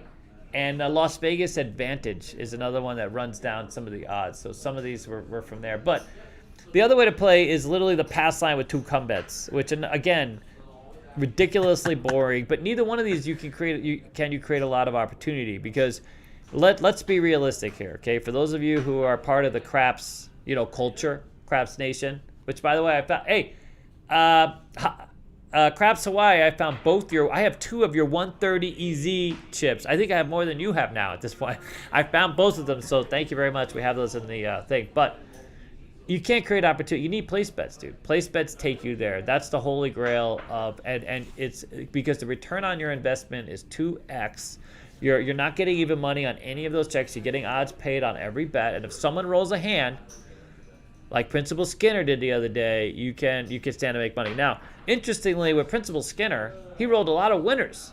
You know what I mean? Back to back. So some of us that were literally on just place bets and were off on the come out roll, we kept being a roll behind. I know. I'll explain it to you later, Sticky. Those of you who know craps, but so Alex was betting the pass line with full odds, so he really scored when Skinner rolled. But some of us on the place bet side, we didn't win quite as much because you kept rolling so many pass line winners. You follow? Because our bets are off, so every come out roll, we're losing out on that hit. Do you understand? Oh, someone said. Oh, there's a couple things. Go. Paul Clark says, "Guess I gotta go off myself." Yeah, no, if you're a flat better on the don't side, you might want to reconsider. And then D1 Key says, wait, Dennis or David, what about free odds in crap? Can you get really good odds on that? So, I mean, as far as true odds go, I mean, this is on a 3-4-5 game, but this casino edge. It just said, what about free odds in craps? Free odds? I think he's referring to, just like the true odds. I mean, yeah. So the other takeaway of betting the pass line. So this is a pass line. So 2-point Molly is considered one of the basic mathematically correct systems to play on the pass line, right? Where you bet the pass line, you bet 2 comes, and you always take full odds because that's how you take back the game. Yeah. After the pass line, after the line bet, once you have a number, the odds are against you to win. And the way you sort of return favor is by taking full odds. So the house edge goes down, the more odds that you can take, obviously. But that's the investment's there, clearly, right? Yeah. The other problem, though, is you don't get any rating for true odds. You don't get any rating. It's worth 0. I've worked at one casino that gave you the first check down. So if you had a $5 flat and you took the first $5 you took for odds, you get that as a bonus. You were a $10 player. But after that, you got nothing. Most casinos to give you 0 because there's no theo on that win. There's no theoretical win for them. Because, again, it pays true odds, right? All right, so interestingly, I found the number 3 game on our table game list is the Ultimate Texas Hold'em, which I can never win at that game, dude. I don't know. And, of course, this is all assuming that you play well. Apparently I'm not playing so well because, I've never walked away a winner from Ultimate Texas Hold'em. So I'm just screwed on that one. I don't get that one at all. But Baccarat, and you'll notice they're a little bit out of order, and part of it is because of just a basic house win, not so much how you can play. Baccarat is obviously playing the banker only. It's number 4, and then roulette goes down from single to double to 000. Holy crap, 000 is almost in Keno category. But more and more casinos are starting to have 000, so and that is assuming you're only making even money bets. So red, black, high, low. Interesting. odd even. Yeah, even money bets only, dude. So if you want to Really? play any other roulette system, your odds are Wow. stacked against you. Although that's what I'm saying. That's the takeaway from all this is sort of systems that create opportunity. There's lots of different types of opportunity. So Well, like comp killer, like you're trying to get all the comp points, right? yeah, because that was interesting. In fact, Cybet Sam brought that up. So a lot of times, just the comp points can give you back your money, right? If you're able to generate enough in comps, some people seriously take advantage of that comp system. I mean, if you're in 60 and you got a free room, it's kind of a win. Yeah. You know what I mean? Now, if you're in $200 and you got a pack of cigarettes, not so much. You know what I mean? But I used to be like, yeah, I got this $200 pack of cigarettes right here. That's how I got out of the casino without killing myself. Yeah, 100%.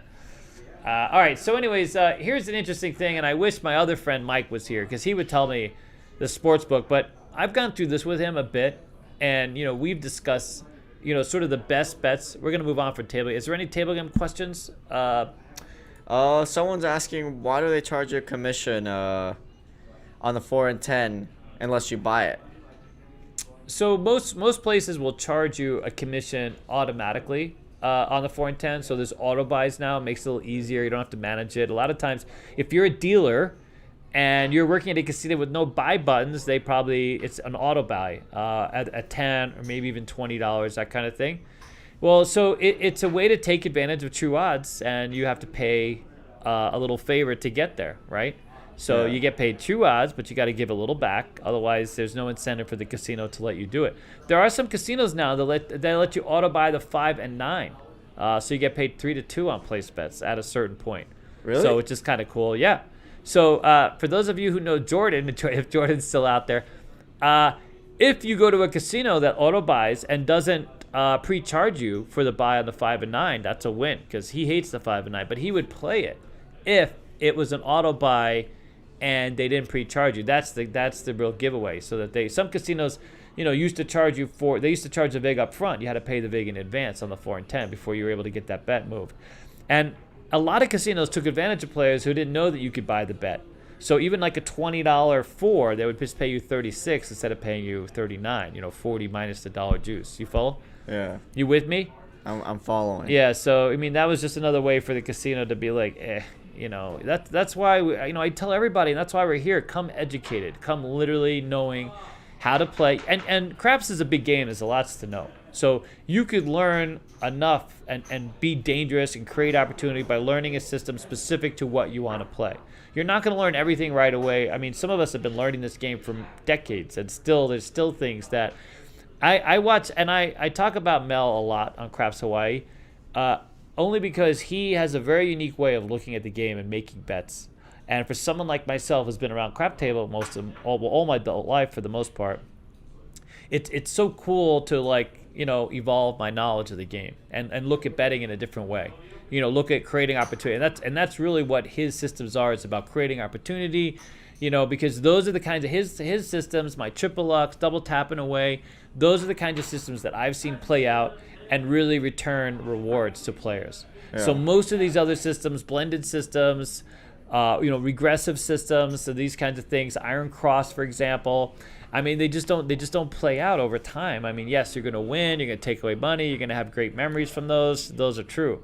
But when the biggest winners I've ever seen over the course of my career were aggressive bettors that had some way to get out of the hand and create opportunity around the table. You follow? The same way those systems that are the most popular on roulette. I guess with roulette, it's kind of a blended thing. A lot of you guys are looking for comps. A lot of you guys are looking to stay in play long enough to cash out, those kinds of things. But, let's face it, aggression is the payoff. You're just getting lucky. Same thing with Islam, you're just getting lucky. Well, I guess that brings up a good point. Even though, there's all this math and all the numbers, but just because the math says it's bad doesn't mean you can't win any money by playing a different way. Come bets. I mean, I've known a few come bettors. Come bettors that go into hundreds and thousands. Yes, they win a lot of money, but I've never seen a come bet player, which is a mathematically correct way to play the pass line, cash out on any real level. The biggest cash outs I've ever seen consistently on a table are place bettors, are literally hands down place bettors. Or Like the other day, Alex cashed out $1,200 because Principal Skinner rolled pass line, winner, like 5 or 6 of them inside of that ATS roll, and so he that worked out fantastically for him. There was even we had a roll here at Casino Quest, completely organic, where Timmy was betting hardways. And what was he betting? Hardways in the field. Started with $200, ended up with like $36,000 in the rack, just doing that. Parlays. He just parlayed everything. And, someone was rolling, 4 hard 8s, 5 hard 8s. So, those types of play happen. But if you talk to the guy at the Venetian who walked with $60,000, he walked because he played triple lux. He literally told them, "Listen, go learn triple lux from David." And that's not. By the way, that I put it together in an orderly way, put it on YouTube. That's not my system. In fact, I learned it from Hawaiian guy. Yeah. 30 years ago. You follow? I mean, that's just a way of playing that a lot of people are familiar with. I just put a label on it and smacked it onto YouTube. You know what I mean? Wow. Good. Someone's asking what is the house edge on Baccarat? I think it was 1%, right? Yeah. So here I gotta refer back to my notes. 1.06 if you play the banker. I'm gonna go ahead and do the eye roll on that one because I'm really not a big Baccarat player. And the reason being is, the dealers on Baccarat take a lot of abuse, dude. That's the one reason I stayed away from that game. It triggers me a little bit, to be honest with you. I've never seen. I worked at a casino, lower tier casino, and Baccarat was really just making a play back in the early 90s here in Vegas. Of course, in Asia, it's big. And just the kinds of,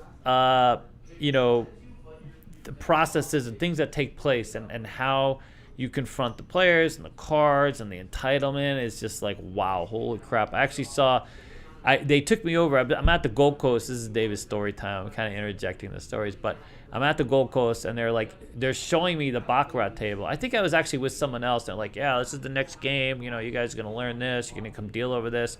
And immediately I see this guy, he's dealing Baccarat, and there's a player hitting him on the side of his hand, just hitting him here, and there's cards going on. I forget if it was mini or midi Baccarat. I'm not really sure. When you say hitting him, seriously hitting him, like putting his hands on him, dude. And at this point, I'm only a couple of years removed from the military. I was like, man, I'm gonna get in trouble dealing that game. That's a thing. Obviously, that's not always a thing. There's a lot of very nice and most Baccarat, but back in the day, dealers weren't always treated so well, and so that was a game I stayed away from. I never got involved with Baccarat. It's big now, by the way. If you want to go to top tier casino, Baccarat's the way to go. Is even like the Strat, you got to know Bac, dude. They got a lot of Bac action there. It's not a big game off strip, but you go to the Gold Coast, you got to know Bac. If you're anywhere close to the strip, you got to really Bac. It's got to be in the wheelhouse nowadays. It's like a must-have now. Yeah, I mean,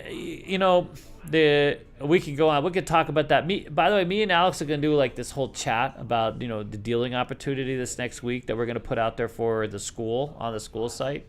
But there's sort of ways forward in this business as a dealer. Obviously you gotta have blackjack. That's a gimme. You have to have blackjack nowadays. You can't be a one-game dealer. Dice is big, but like right now, if you're at Aria or you're at Cosmo, they're looking for SR dealers. You got to go through roulette into SR. The problem is you don't get a lot of roulette action early on. Even the lower tier casinos, they get very comfortable. There's a lot of checks, a lot of things going on at roulette table. And so if you're coming in as a break-in, you're not going to get a lot of roulette time because they got their people picked out. So a lot of times you miss that opportunity to get practice on the game and deal roulette. You follow? Yeah. It just is the way it is. It's much easier to get through on Baccarat. But then there's a point where you go to deal high limit, and places like Bellagio, Aria, Cosmo, they don't really need. They got plenty of Baccarat, high limit Baccarat dealers. They got plenty of high limit blackjack dealers. What they don't have is single zero dealers. Like even Resorts World right now, and their high limit pit. Everyone's short SR. So if you can get SR in your wheelhouse, that is big. But in order to get SR, you got to have been on a roulette game. You follow? So it's like a catch-22. You can't get a lot of roulette time. Oh, interesting. Yeah. But hey, we have SR. We have a fantastic SR teacher at CEG, so you're interested in adding SR. And yeah, there's no discounts, okay? It's a big game with a lot of money. Okay? Side note about SR, you have to be a roulette dealer to do SR. No, you got to have some experience in roulette, although we'd love to just break you right into SR. This is not a thing. You got to be able to spin the ball and get And that's another. We have these mini roulette wheels that we're sending out with the roulette kits now. We're putting them together. We just got them in. So if you've been interested in a roulette kit and wonder where the hell the wheel was, well, you know what I mean. We finally found these little mini wheels, and if you can get those balls working right, for those of you who don't know how to work the balls, these are little small balls. So. Oh my god. I mean. Oh my god. What are you talking about, dude? What's going on with you? You going off the rails over here? You just like Look, this is an Alex Kim friendly workplace. No, I can't help it. You can't talk about balls without like giggling here. You know what I mean? Jesus. But yeah, so we have these little mini 10-inch wheels with a little rim, and you can learn to flick your balls. With a little rim? With a little rim? Yeah, and these balls have a little heft too, by the way. They're solid, dude. They have a little heft, and then you flick them under the rim.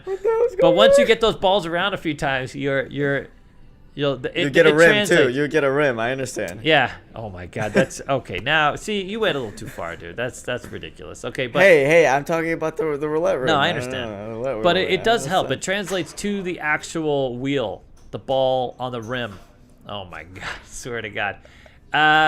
Hey, just to put it out there, I just learned what bricked up means the other day. He's gonna go hysterical. Here he goes, hysterical.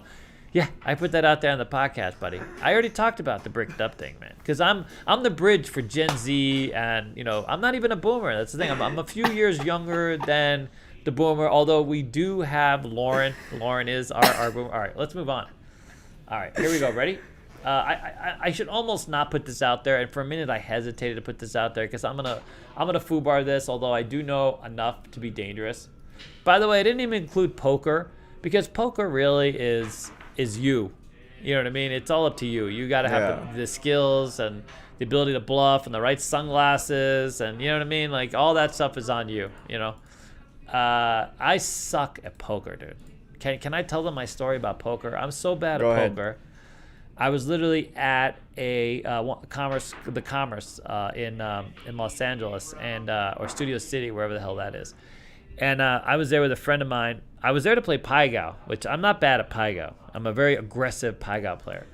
But, my friend talked me into going to playing poker. And, of course, I'm really emotional when I get in poker, when I play live. I'm like, and so, a couple hands in, I'm in every hand, I'm out $100. As I go to get up from the table, the guy's there asking me if I'm going to buy in again. And they like, if you buy in again, we'll match your buy-in. Like together they were going to pay. If I bought in for 100, they were each going to give me an extra 50 to play. So I'd be in 200. Okay. And I looked at my friend and I say to him, my friend Kevin at the time, and I'm like, dude, why are they offering me money to stay in this game? And he's like, well, because you suck. That's all he said. He's just like, you suck. Because that's not a thing. You know what I mean? I thought they might have been looking for another friend to hang out with, talk. You know what I mean? But no. They were like, and ever since then, I've been like, oof. I've stayed away from live poker. I've done well on online poker. So apparently, you just have a terrible. But poker I face. can't keep my ass in the seat. When I gotta pee, dude. I don't care. End table, final table. I mean, you know what I mean? That's the thing. You guys are athletes, dude. Keeping that ass to see. Okay, ready? Well, before we move on to Yes, sports sir. bets, there's a couple of table game questions. Okay. Everyone says prop bets are sucker bets, but why does everyone also play those bets? I mean, so it's entertainment. You know what I mean? We had this guy on our, if you don't know, not too long ago, okay? The guy, anyways. We go to the casino to have fun. And prop bets, I play hard ways. I know the hard ways aren't the best bets, but they're fun for me. I like to throw a few dollars up there because I have it in my budget to play them. And if I parlay them and they win and I get paid, it's like hitting a royal flush. And I can't tell you what the odds of hitting the royal flush or the hard ways 3 times in a row, either one of those, but no one cares because we're out to have fun. That's why Vegas exists. Vegas exists because we all want to get away from whatever the hell else we're doing. We want to come here, let go, play a strategy. That's why our channel, we always get knocked for not sharing enough math. But strangely enough, we're one of the biggest table game channels because the truth is the math is boring. You follow No like one that? cares. If you hear the math when it comes to slot machine wins, like you would never want to play. Like I'm already get depressed sometimes when I sit down to play Keno. Ruin Keno for me. You know what I mean? Like I don't want to hear about the curve. I want to know that I have the, it's an RNG. I'm happy to be in the stupor of life and just enjoying myself and playing the games. So for those people who are looking for the mathematical translation, I mean, that in itself can be fun if that's what you're pursuing. Like, And I'm gonna call out Jordan. Jordan loves playing craps, and he has his system down to his mathematical favorite, system. Yeah. That he sees as where he's creating the most opportunity within the framework of the math. But he's still playing dice, and dice on its own is just, you know what I mean? You have a better chance putting your machine into the ATM, right? And cashing out, that kind of way, right? So, I mean, yeah, play props. If you like the props, play the prop. What I wouldn't do is I wouldn't play the props like Cybet Sam, but he's right over there, so I got shh. So Cybet Sam is all in on the props. We've actually tracked it one time. He had more money in on Cybets than he had invested in all of the hands. You know what I mean? He was Really? out like, he'd only played like 800, but he was in 1,500 in Cybets. I mean, that is, he needs help. He needs a little help. Because then that's working. Then you're just setting yourself up to fail, right? You should at least have the knowledge. You should have a working strategy. You should be able to exercise some discipline. Stay away from the dabbling, and give yourself the best chance to win and create opportunity. Interestingly, now that I know that you can look up these slot, I'm gonna go over the searches. By the way, I think this is just fascinating. Because I'm going to look it up. Before I go out to the casino I'm going to find out what slot machines they got and which are the best ones to play. Of all the Buffalos, the Buffalo Grand is the answer, apparently. Buffalo Grand, who knew? Really? Yeah, the biggest, flashiest one with all the crap, that's the one you're supposed to play. Interesting. And they have Reddits, by the way, dedicated, like where people literally follow the machines. Oh, that makes sense, actually. And the volatility and the return on investment. Yeah, we're only at the beginning. This is going to be very informative, even for all the nerds out there. They're going to love this. It's fantastic stuff. So like yourself? I know, I'm a big nerd. I'm like a jock nerd, though. I'm kind of in the middle. Nah, I could beat you know myself what? up. That's the thing. You know what I mean? Give myself a wedgie and enjoy it. Oh my god. All right, you ready? Last question before we move on. What do you got? Someone said, are there any carnival games you must absolutely have these days as a dealer? Any carnival games? Yeah, 100% Pai Gow. You should have Pai Gow, Ultimate Texas Hold'em. Those are big. At the school, here's the games we teach by default. Pai Gow first. That's the biggest carnival game you're going to experience. Everybody has Pai Gow. The next one that's popular, Ultimate Texas Hold'em, is almost everywhere as well. And then 3-card flush. So it goes sort of downhill from there depending on where you are. But many of the other games, other carnival games, you can learn at the casino. They're really, really fast to learn.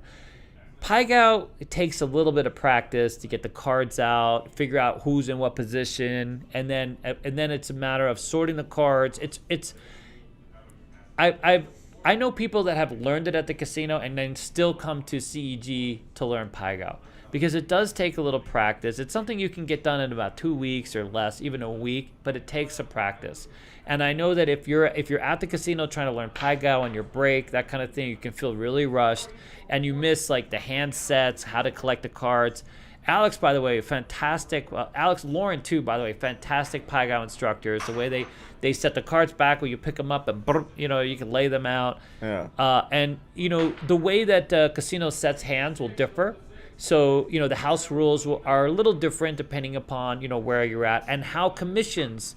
The Wynn commissions is collected can also differ based on the casino. Some casinos, will let you accumulate a commission. Other casinos will collect the commission. Some of them take it out of the payoff. Some of them pay you and then take it out. So there's some of the little nuances like this.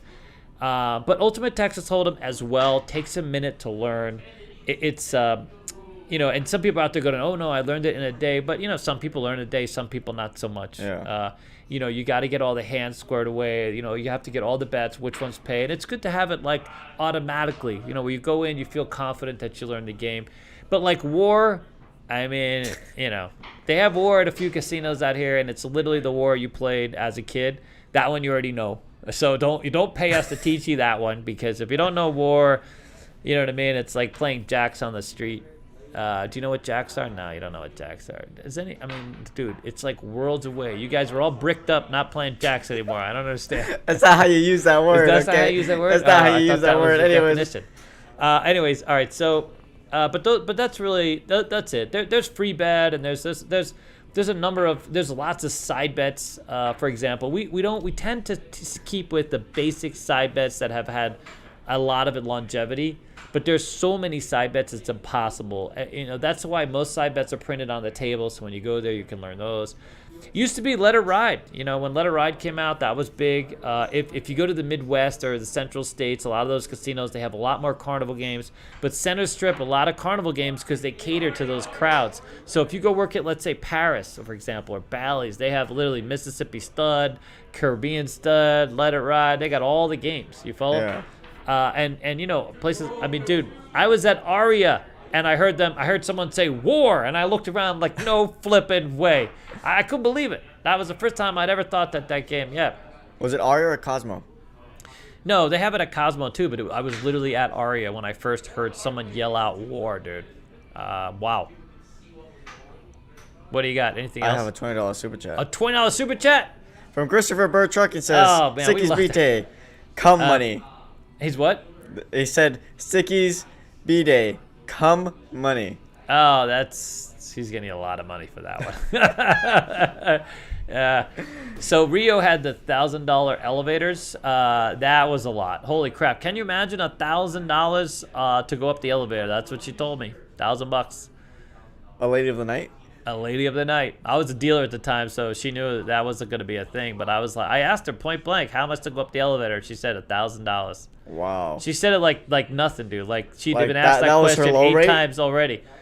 What? Like that was her low rate, or like that's just No. yeah. She just had that on auto, dude. I mean, right away. I'm sure she'd been asked.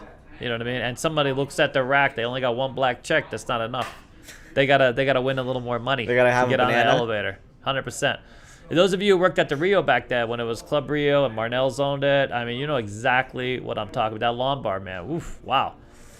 Who knew they was that expensive, dude? $1,000, dude. Oh my God. Can you imagine? $1,000. Oh, someone asked, how is the player's odds for the player on Pai Gow? I know there's a lot of pushing. Yeah, so it's really a break-even game. It's not a great game, to be honest with you. You know, because if you're not pushing, you're basically losing. I think it really some of it depends on how the house is set. It wasn't on either one of those sites top games, so it wasn't included. I don't know what the whole rate is, but I know Pai Gow is not a, you know, casinos. It's kind of a mixed bag. I've actually worked for casinos that haven't been all that excited about having Pai Gow because it's not a big win game. It's not a game that you can count on realistically. And people just sit there and they play conservatively and they have their cocktails and, you know, and I think in many cases it's like the buffet. You know, it's just one of those games that draws you in. And then they hope you go to Blackjack and lose your ass, or craps and lose your ass, kind of thing. You know what I mean? Yeah. Yeah. I have to ask this. All right, Alan go. says, what about Andar Bahar? Oh my God. Who is that? Is that Alex? Alan Toy. Is it Alan Toy? Yeah. Alan Toy. Wow. Yeah, Andar Bahar, dude, is all about. Every casino manager who's seen it is like absolutely not gonna have that game in a casino. Although it could be tweaked, I think. To I mean, it's online, right? So I'm sure there's stats. I wouldn't know what the stats are, but given how much money Alex won and you guys all won, that was stolen from us. Now, yeah, I'm guessing right now casinos are like, oh hell no. By the way, I forgot to put on a casino. I have the Into the AM shirt on, just so you know. We're gonna have that in the description. They're fantastic. These shirts are fantastic. I love them, by the way. So if you have a little, you know, girth and stuff, they fit nice. A little girth. I mean, I don't know what to call it. Anyways, let's move on to Slots Best. Do we love Dennis? Anyways, Anyways, here you go, buddy. He's what a great sticky. How sticky are you, dude? That's good. Anyways, all right. You ready? So here's how we look up. Oh God, look at the face. Look at the face. Anyways, here's how you look it up. So here's the two things. The two things that are gonna be in your search. Your search string. Okay, is RTP return to player. This is what you search for online. As far you look up your slot, and you put in RTB for your slot, or you put in volatility variance for your slot.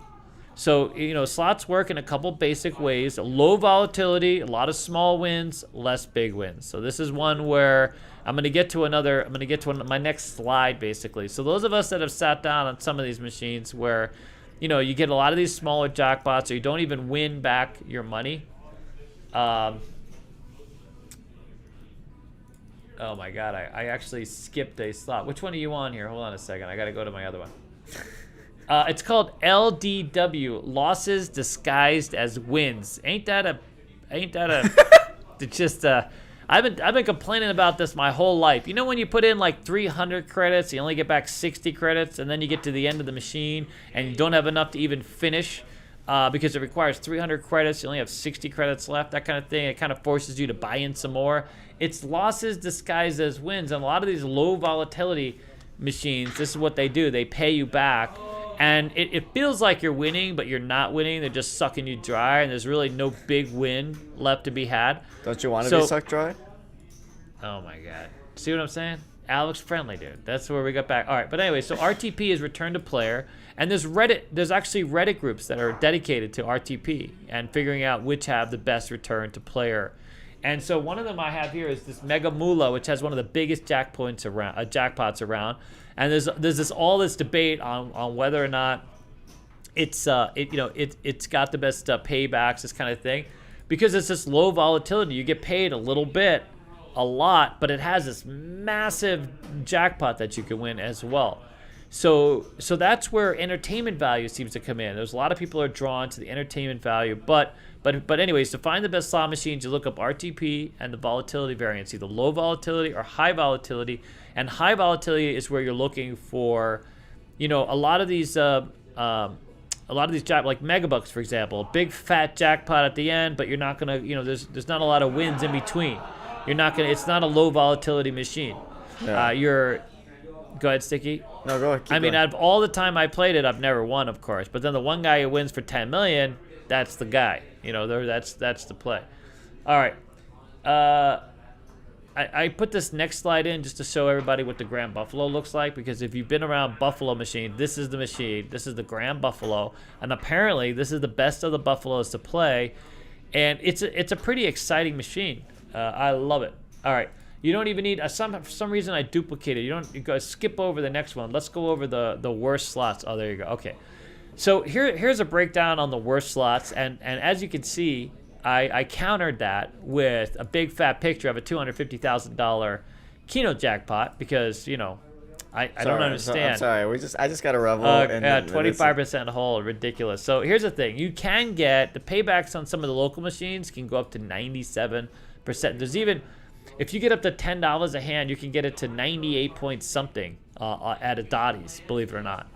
And so what they do is the U1s have this meter, and the more you put in per hand, it'll show you what the payback is on the machine, based on how much money you're investing. So the more you play, the higher the payback. So as you get into those higher amounts, you get the payback. But clearly, if you go to a lot of strip places, which I don't play Keno on the strip, so I don't get screwed like that. You know what I mean? But then again, there's a $250,000 winner. But all right, well.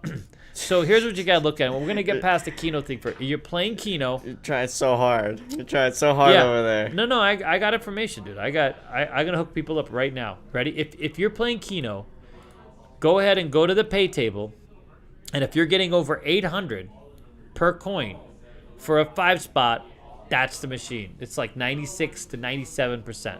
All right. Oh, really? That's what you want to look for. Yeah. Anything less than that, 750, 700, 600 is terrible. Those are terrible. Don't even, don't play. What's the lowest you'll play? I don't play anything under 800 on the 5-spot. That's all I look for. Really? Samstown, believe it or not, has had the best Keno paybacks in town.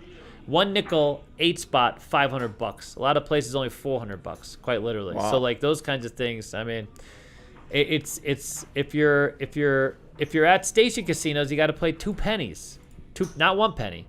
So that's the other takeaway, and we talk about that is, some of the things that can set you back is where you play these penny machines, and they just don't have, if that's all you can play, you don't get the returns that you want, right? All right, so here's all the things.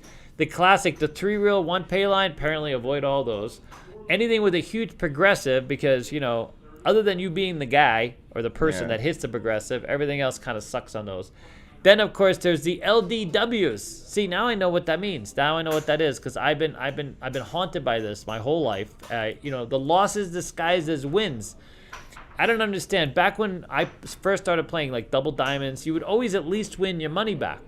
Okay. You know what I mean? If you won something, you won your money back or plus. Then all of a sudden they started paying you less than your money back.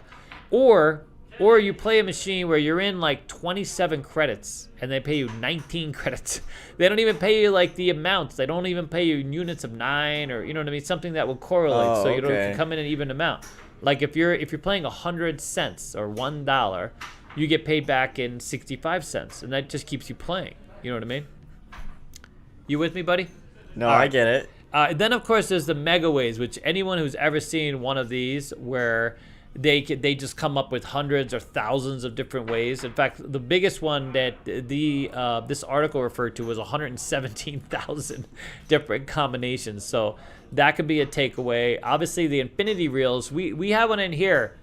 When we were working with what's his face, he had one of these infinity reels at the other casino quest.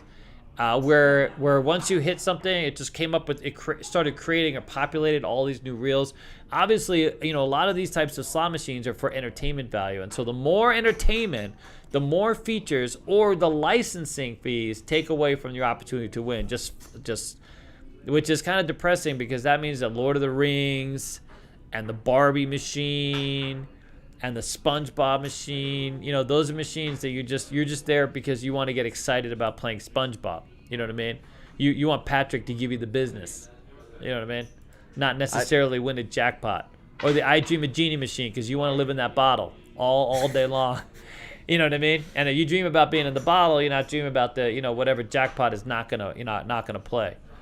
Although, sadly, the Wheel of Fortune's not necessarily the best bet.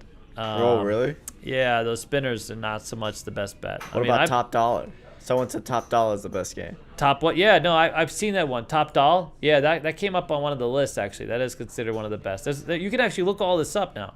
So I would do that 100%. Before I go to the casino, if there's any machine you like playing, you know, you punch in these terms, it'll tell you.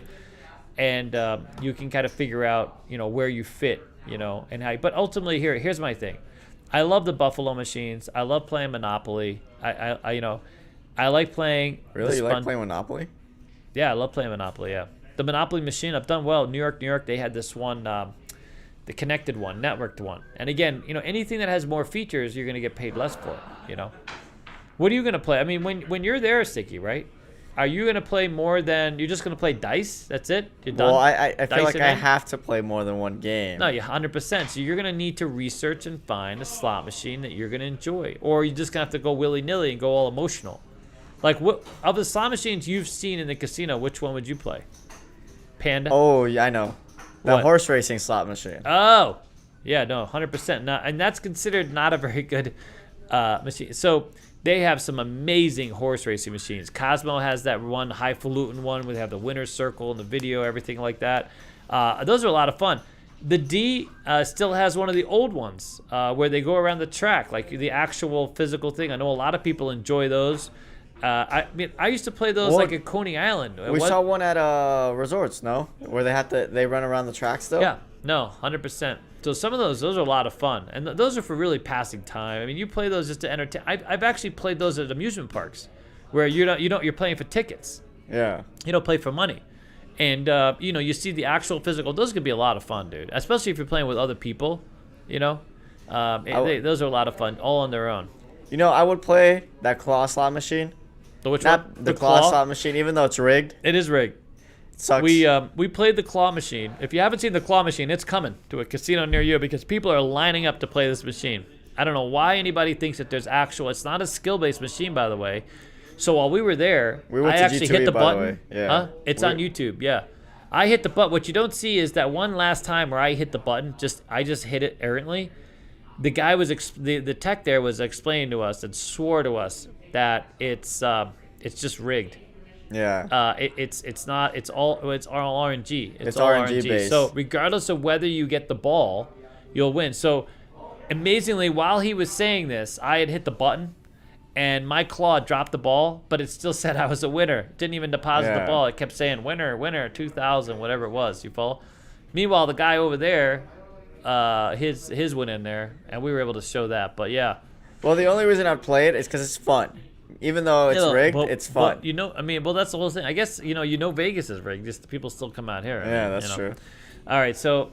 really quickly? Yep. D1 Key says, should the casinos be required to show RTP percentages on games? I would love that, dude. I would think that should be a win. Obviously, you're not going to get that. I mean, it's the big mystery. A lot of casinos, they don't even share the price of food at a lot of places. You go to the MGM website and try to look up the menu of some of these restaurants, because I worked as a consultant quite a few years ago. And it was amazing the conversations that I overheard as far as what the casinos did not want to volunteer. Like they feel like in many cases that the less you know, the easier it is to make you a customer. Like if you knew, a lot of them when they talk about the resorts fee, they go to it's really small print, like what that includes. Like for many of us, we're just like, oh, I'm at a resort, it's a fee.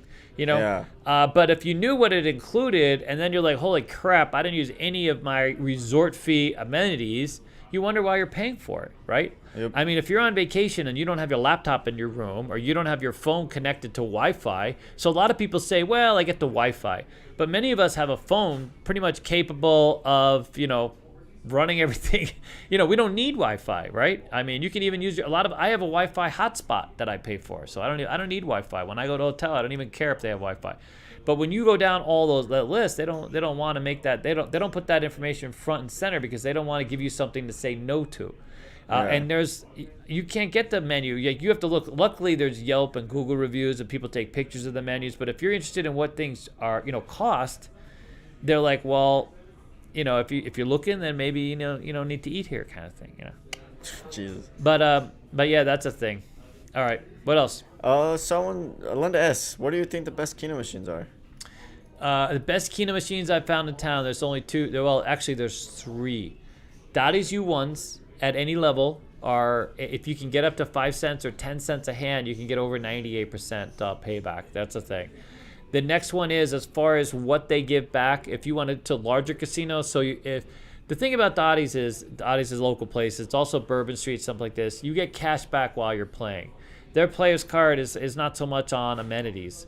Although, so Station Casinos is literally my next go-to. Yeah. Only because, those players' cards have a lot of amenities attached. If I play enough, I can get private, I can get parking, I can get rooms, I can get, you know what I mean? There's a lot of other things. The cashback while I'm playing is nice, but it's not always the biggest thing. So they have 8.15, 8.20, 8.30. They have higher. You have to go over a penny, though. You can't play the penny machines. And when a lot of people roll in their eyes, so I play 80 cents. Like if it's a penny, I'm playing 20 cards times 4 pennies, so it's 80 cents a hand.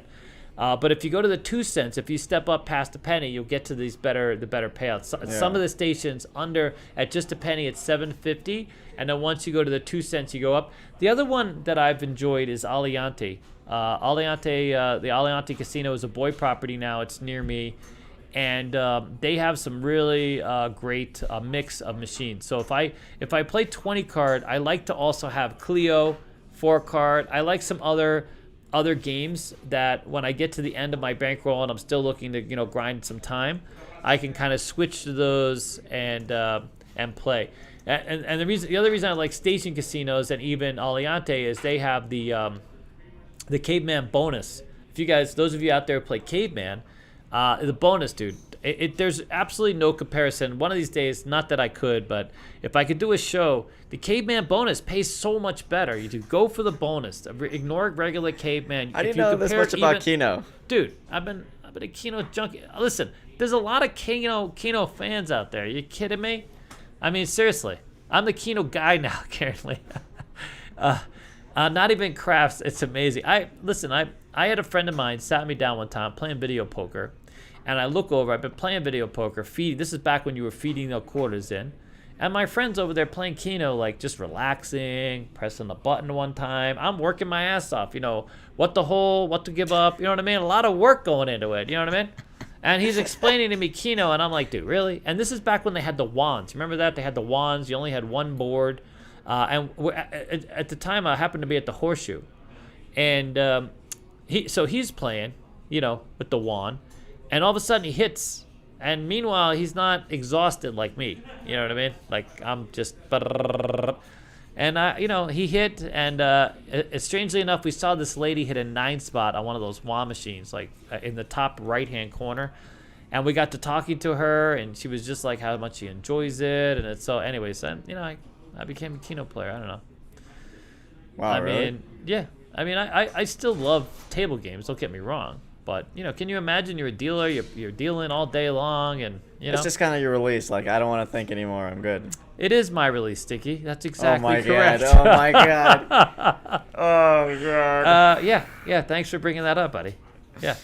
All right. What else do we got? I think I messed up this whole slide stuff. So a lot of this is really common sense. Around going around the casino, as you walk around the casino, you kind of know if the Dream of Genie machine or the Megabucks machine, maybe not. When you go to some of the classic digital reels, or I was always told the 3 reels, the less the reels, the better. Yeah. And the more pay lines on those, on the mechanical ones, not so much the digital ones, right? That's why I started I love the 7s machines, the Blazing 7s were always, the Blazing 7s I think had one pay line, but those are the machines that I gravitated towards. All right, what do you got? I threw this last slide in, the very last slide, for our very own Lauren, who couldn't be here because she probably wanted to be here. She's like, bastard. That's terrible. No. It's bingo. And the nice thing about bingo is it's not really stacked. It's the more cards in play, the lower the odds of winning. Go figure. You know what I mean? Like, that's all the math. You got to play off peak and play with fewer players. Wait, but what is the odds? Well, it's 1 in 90 when the balls start coming out, and then as the ball starts shooting out at you and more bingo balls, then it's 1 in however many is left in the can. You know what I mean? There are 90 balls. So it's just dependent on how much balls there are. It really is. Like, if you're down to the last 3 balls and you still haven't called bingo, you have a 1 in 3 chance of, and you know what I mean? I mean, that's all there is to it. So, like, every bingo player knows, you try to go to the bingo hall when you have the fewest amount of players. That gives you the greatest opportunity to raise your hand. But of course, a lot of the prize pools, or some of the prize pools, are based on, the amount of money that goes in. The progressive goes up based on if they have a progressive. There's quite a few progressive. Believe it or not, I know a lot about bingo, but strangely, I haven't won a whole lot. I haven't been lucky at bingo. And the few times I have been lucky at bingo, there's like me and 4 other people raise their hand at the same time. So you split it. So there's only one fixed top prize. Yeah, unless it's a progressive, and I thought you just all won the same thing. No, so let's say it's $200, right? It's in play based on everybody. Hey, this one's for $200. You need this bingo. If you're the only person that raises their hand, you get $200, okay. Right? If you get 4 people raise their hand, everybody only wins $50. And then they have the colors now. So you buy in at different tiers as well. So if you buy in a lower tier, you're only playing for, let's say, 25. Whereas the orange tier, This is really complex for bingo. There's a lot that goes into bingo. Lauren will tell you. I mean, they've really upped the ante. Casinos have looked at ways to raising more money, with bingo. They don't want to just sit around everybody drinking hot chocolate, singing Kumbaya while they're pulling balls out of the can. You know what I mean? I mean, it's kind of like a no-win thing. Their husbands go and play. That's how it used to be. Everybody stood in line. You got to the bingo hall. You try to find your way over to the damn hot chocolate line through all this smoke that was going on. It was quite something, by the way. Really? Everybody used to smoke. That used to be the place to go. If you don't want to be harassed by someone who I used to be a smoker, and if you literally want to go where everybody else smoked, that was a place to be.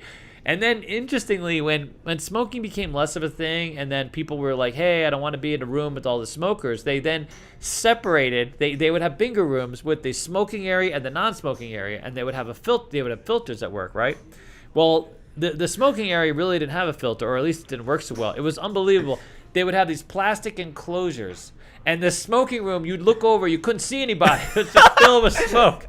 You guys remember the airports when they first started putting in little smoking areas inside the airport, and they'd be just filled with smoke, dude. They just couldn't get all the smoke out. Uh-huh. It was like that with bingo halls. It's amazing. It was like, really? Oh yeah, here's where all the infected people go, and here's where all the clean air people go. You know what I mean? It was so hilarious. I have literally had to look for somebody in the smoking bingo area, and you just couldn't see it. You had to actually go inside. It was just so smoky. You could not see in the damn through the plastic into the room. That's actually crazy. No, really? This is what goes on in the bingo hall? There's no smoking in bingo halls. They just got rid of it.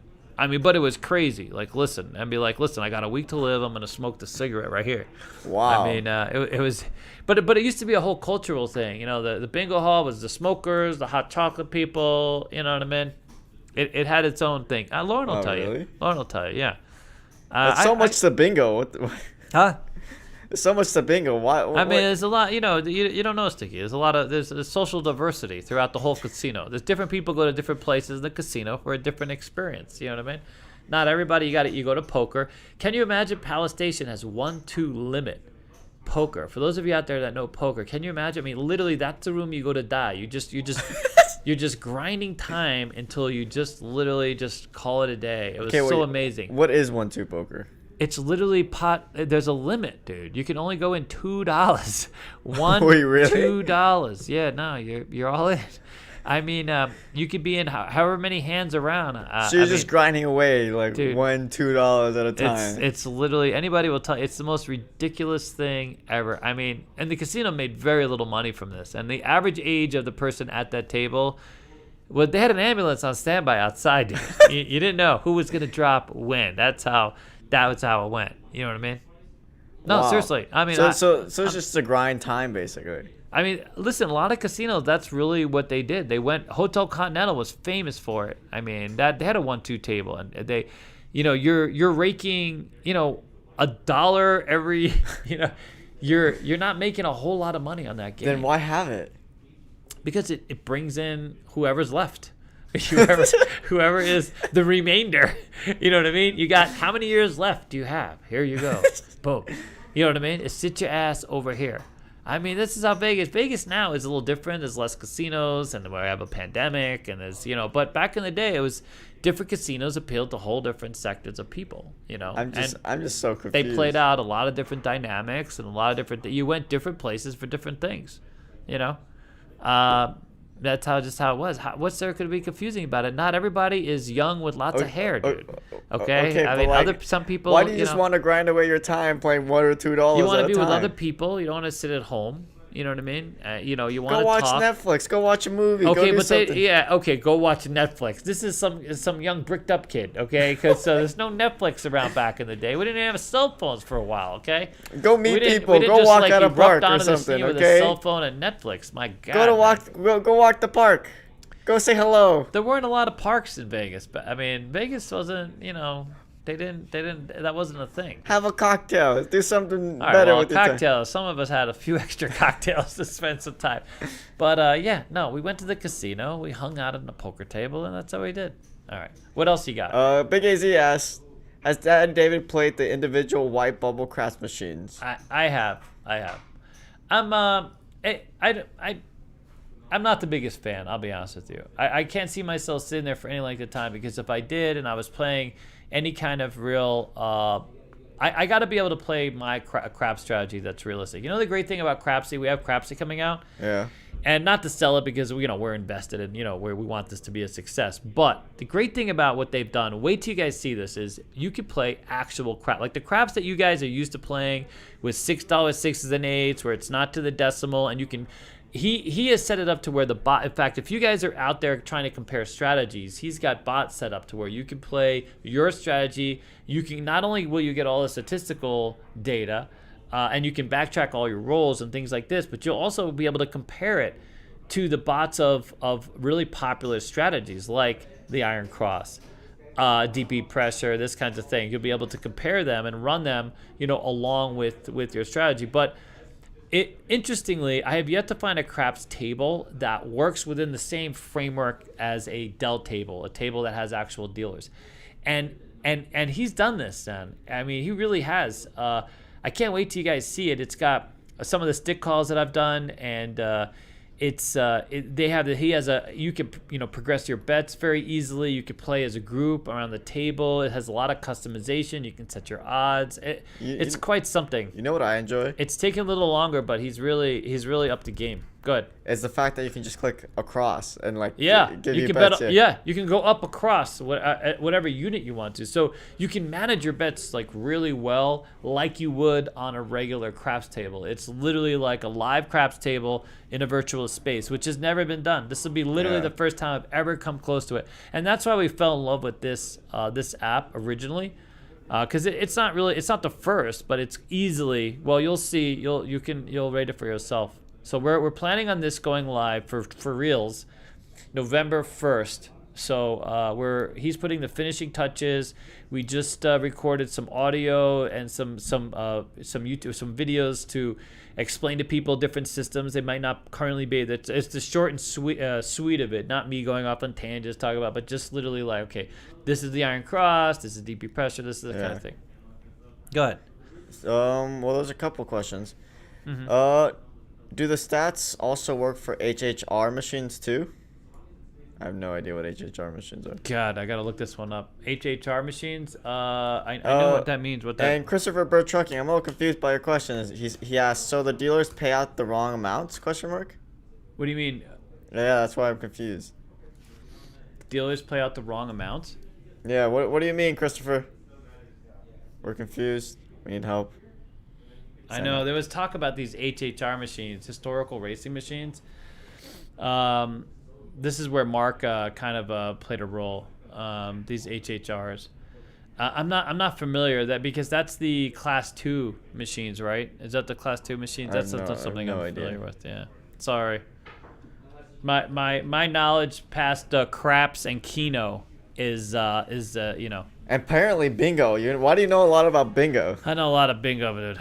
Yeah, my girlfriend / wife, her grandmother used to love bingo. I could tell you a lot of stories. So when Santa Fe was first built, it was see you, buddy. See you, Otis. Thank you. Is it already that time? Holy smokes, time has flown. So when they first built Santa Fe, it was owned by a lady called. Most people, even we talked to a guy high up in Santa Fe. He didn't even realize that it was never. Wasn't always a station casino. So when they first built the Santa Fe, when they were building it, I actually lived up there, and my one of our neighbors was this bingo guy. He was editor of the Bingo Bugle. This is the same dude who tried to juice me into Caesar's Palace, and they're like, yeah, we don't know who the hell he is, and get the hell out. But it was amazing, like that's a whole culture. I mean, you know, it was her grandmother. She used to love playing bingo, and it was like the culture of a thing. It was a lot of people that played. Palace Station started as a bingo hall. Really? Yeah, it was literally Bingo Palace. Like that's what it was. You would never know that now. Yeah, no, you never know that now. But it literally bingo was its call to fame. And but anyway, so the Santa Fe was originally bingo was their big thing. Like when they put up that casino, the bingo hall was huge, had its own little walkthrough and entrance, and you know they made a big deal about it.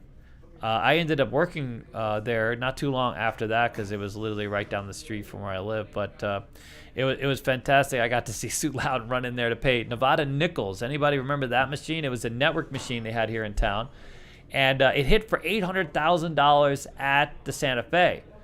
And so I'm coming in on day shift, and I see the guy who hits it, and of course the machine goes crazy. Everybody surrounds him, and Sue came in. You know, she was like, you know, I was about an hour before my shift because I used to walk to work. Sometimes I get there a little early. I'd play.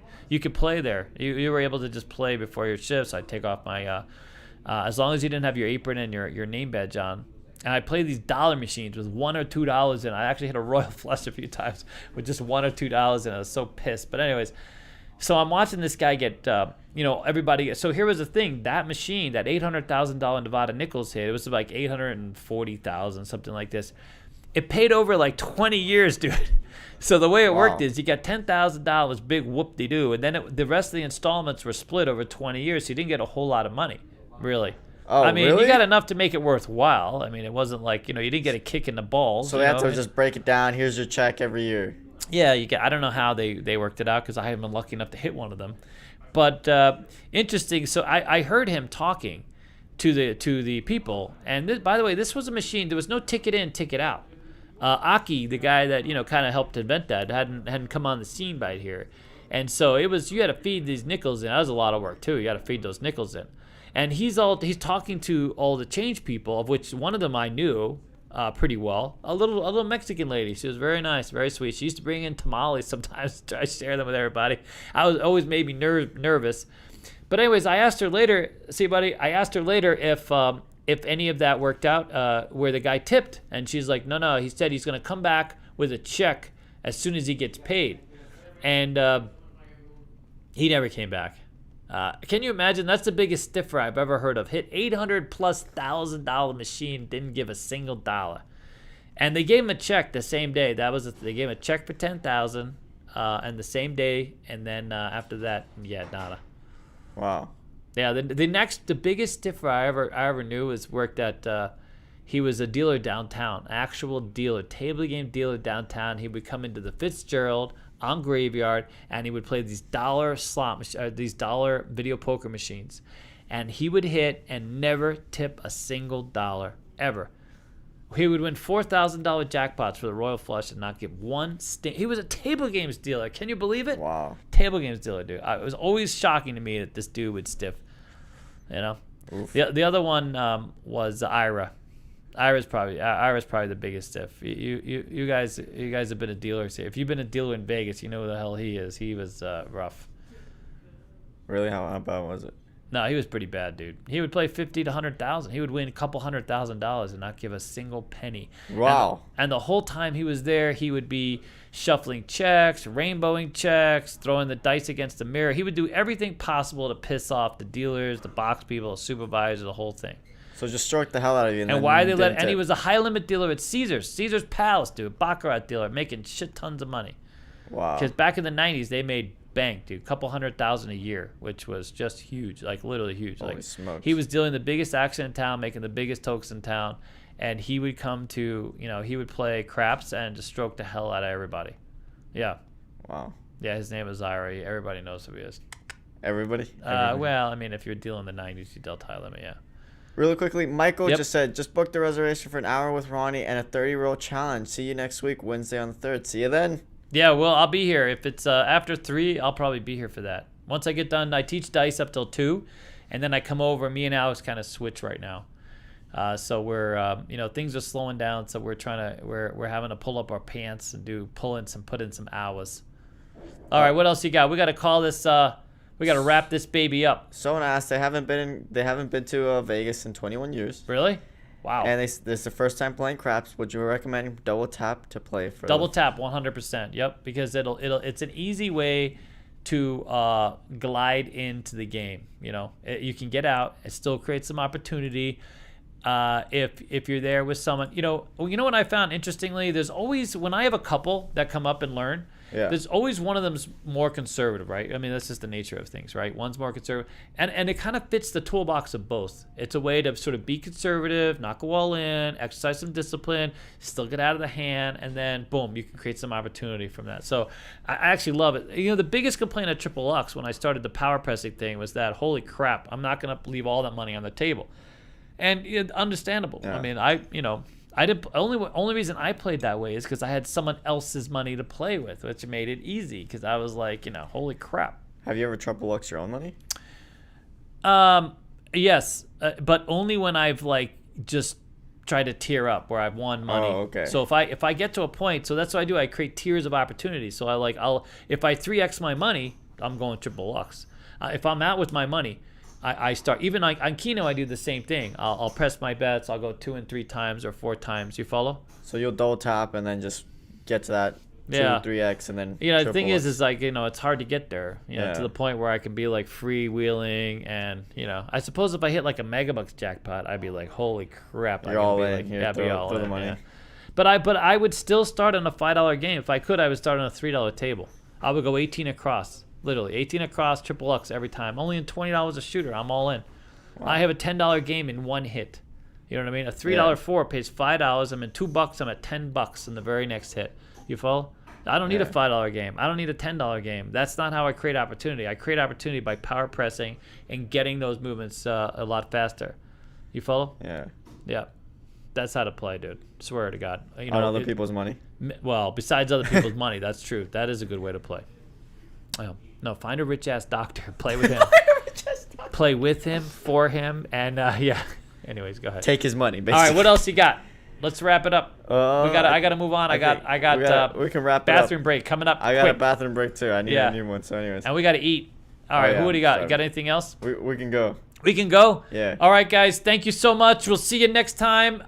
Next Sunday, 5 p.m. Pacific time. And it's going to be fantastic. I think we're going to roll out Crapsy. I'm going to try and roll out Crapsy. I'm going to try to do a new game. If not, it'll be something else. But we'll let you know like Wednesday, Thursday-ish. But thank you so much. By the way, we didn't do the likes. Is there enough people to do likes? Oh, we forgot to send out our merch. Do we have anything? Well, we have 90 likes. Oh my God, we already have 90 likes? We need 7 more likes. All right, well, no, likes. we're going to get to, how about one, we said we were going to get one more like each time. So if you guys can get us, we'll sit here and shoot the crap for a minute. We have, where's my purple check? Okay, you see this one?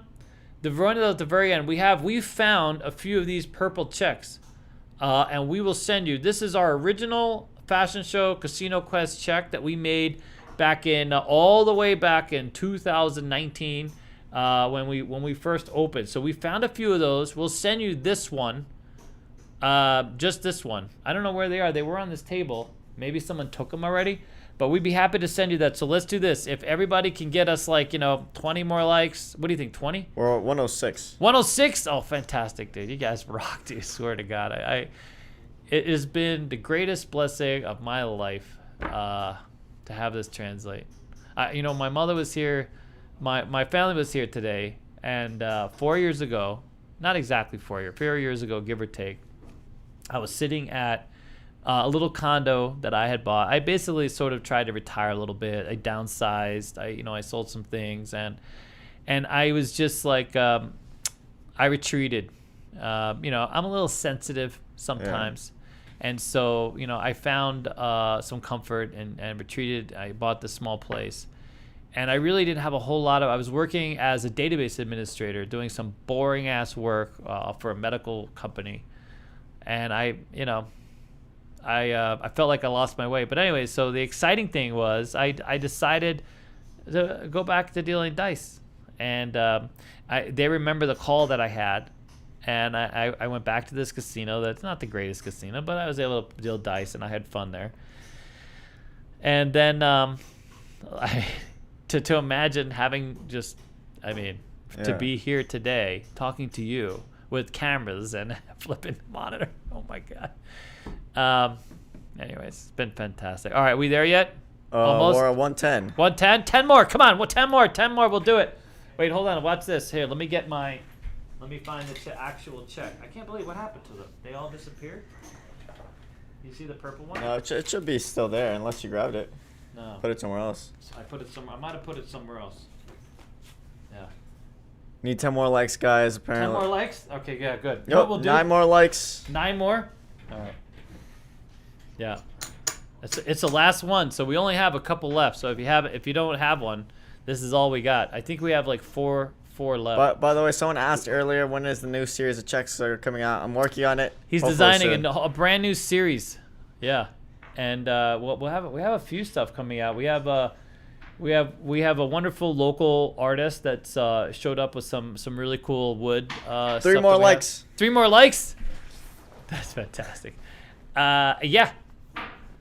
And we'll have all those. Come on, purple one. All right, you want to start it? We're gonna get there. 2 more likes. 2 more likes. Someone said new series of checks for CQL. CQ what? CQL. L? Casino Quest Las Vegas, I'm guessing. Oh, really? Yeah. No, Sticky. By the way, we have so not only do we have Dennis, but we have Mar. Yep, Mar's gonna help me. And we have Jet, and yeah, we love we got a little design. We're there. 121. Oh, fantastic! Look at that. See that? Snapper's already saying rigged, by the way. It's always rigged, dude. Snapper, you can't win, bro. You've already won. A Snapper won life, like literally one life. Showed up. And if you meet the guy, you'll know that he did win live. He'll tell you he won. And so we were happy that you won, sir. But the rest of us now got some winning to do. Oh, CQ Live. CQ Live. Ooh. CQL means CQ Live. Apparently. Oh, fantastic. All right, you ready? So what's the word of the day? I think it should just be sticky, dude. Sticky. Oh, okay. You know what I mean? Type in sticky in chat. And then you could stop it. And then when it stops, I'll tell you right now in advance, number 11. That's just my favorite number. You're feeling number 11 No, today? that's my lucky number. That's my lucky number. 11. It So can't everyone be type in 7. sticky in it's the gonna chat. be 11. Sticky? Yeah. Punch in sticky. Punch and sticky. I don't know if I want you to punch me. Yeah. No, nobody wants to punch Sticky. Okay? Want to give Sticky hugs. I don't know if everyone wants to give me hugs. I think that's just a you thing. I mean, I'm a hugger, dude. You are a hugger. I am a hugger. All right. Here we go. Ready? All right, ready? What you call it stop and then just 11. I'm just Boom. giving them a second. Is it running up? Yeah, it's running up. All right, fantastic. Okay, we're going in. Going in. Bam. And stop. Number 11. Captain Ron. Oh, really? Yep, Captain Ron. You're the winner. Fantastic. That's a. All right, Captain Ron. But they spelled it weird. It's CAPTAN. Ron. Captain. Oh, El Capitan. Captain Ron. All right, very good, Captain Ron. We're gonna send you the check. I might send you something else too. We'll probably, you know, what we'll do is send you one of the pop sockets. If you got kids or you got a phone that needs one, we'll send you a pop socket too. Sound good? All right, because just a check seems kind of oof. We'll go send you a pop socket. All right, fantastic. All right, send your deets to the email I just typed in chat. or your address so Sticky has it, and then fantastic. All right, guys. Thank you so much. I'm off to use the bathroom, just so you know, okay? That's the bathroom is the correct answer. All right, see you guys. Thank you so much. Take care. you. Bye. Bye. Next time. Bye. Bye. Ending the stream.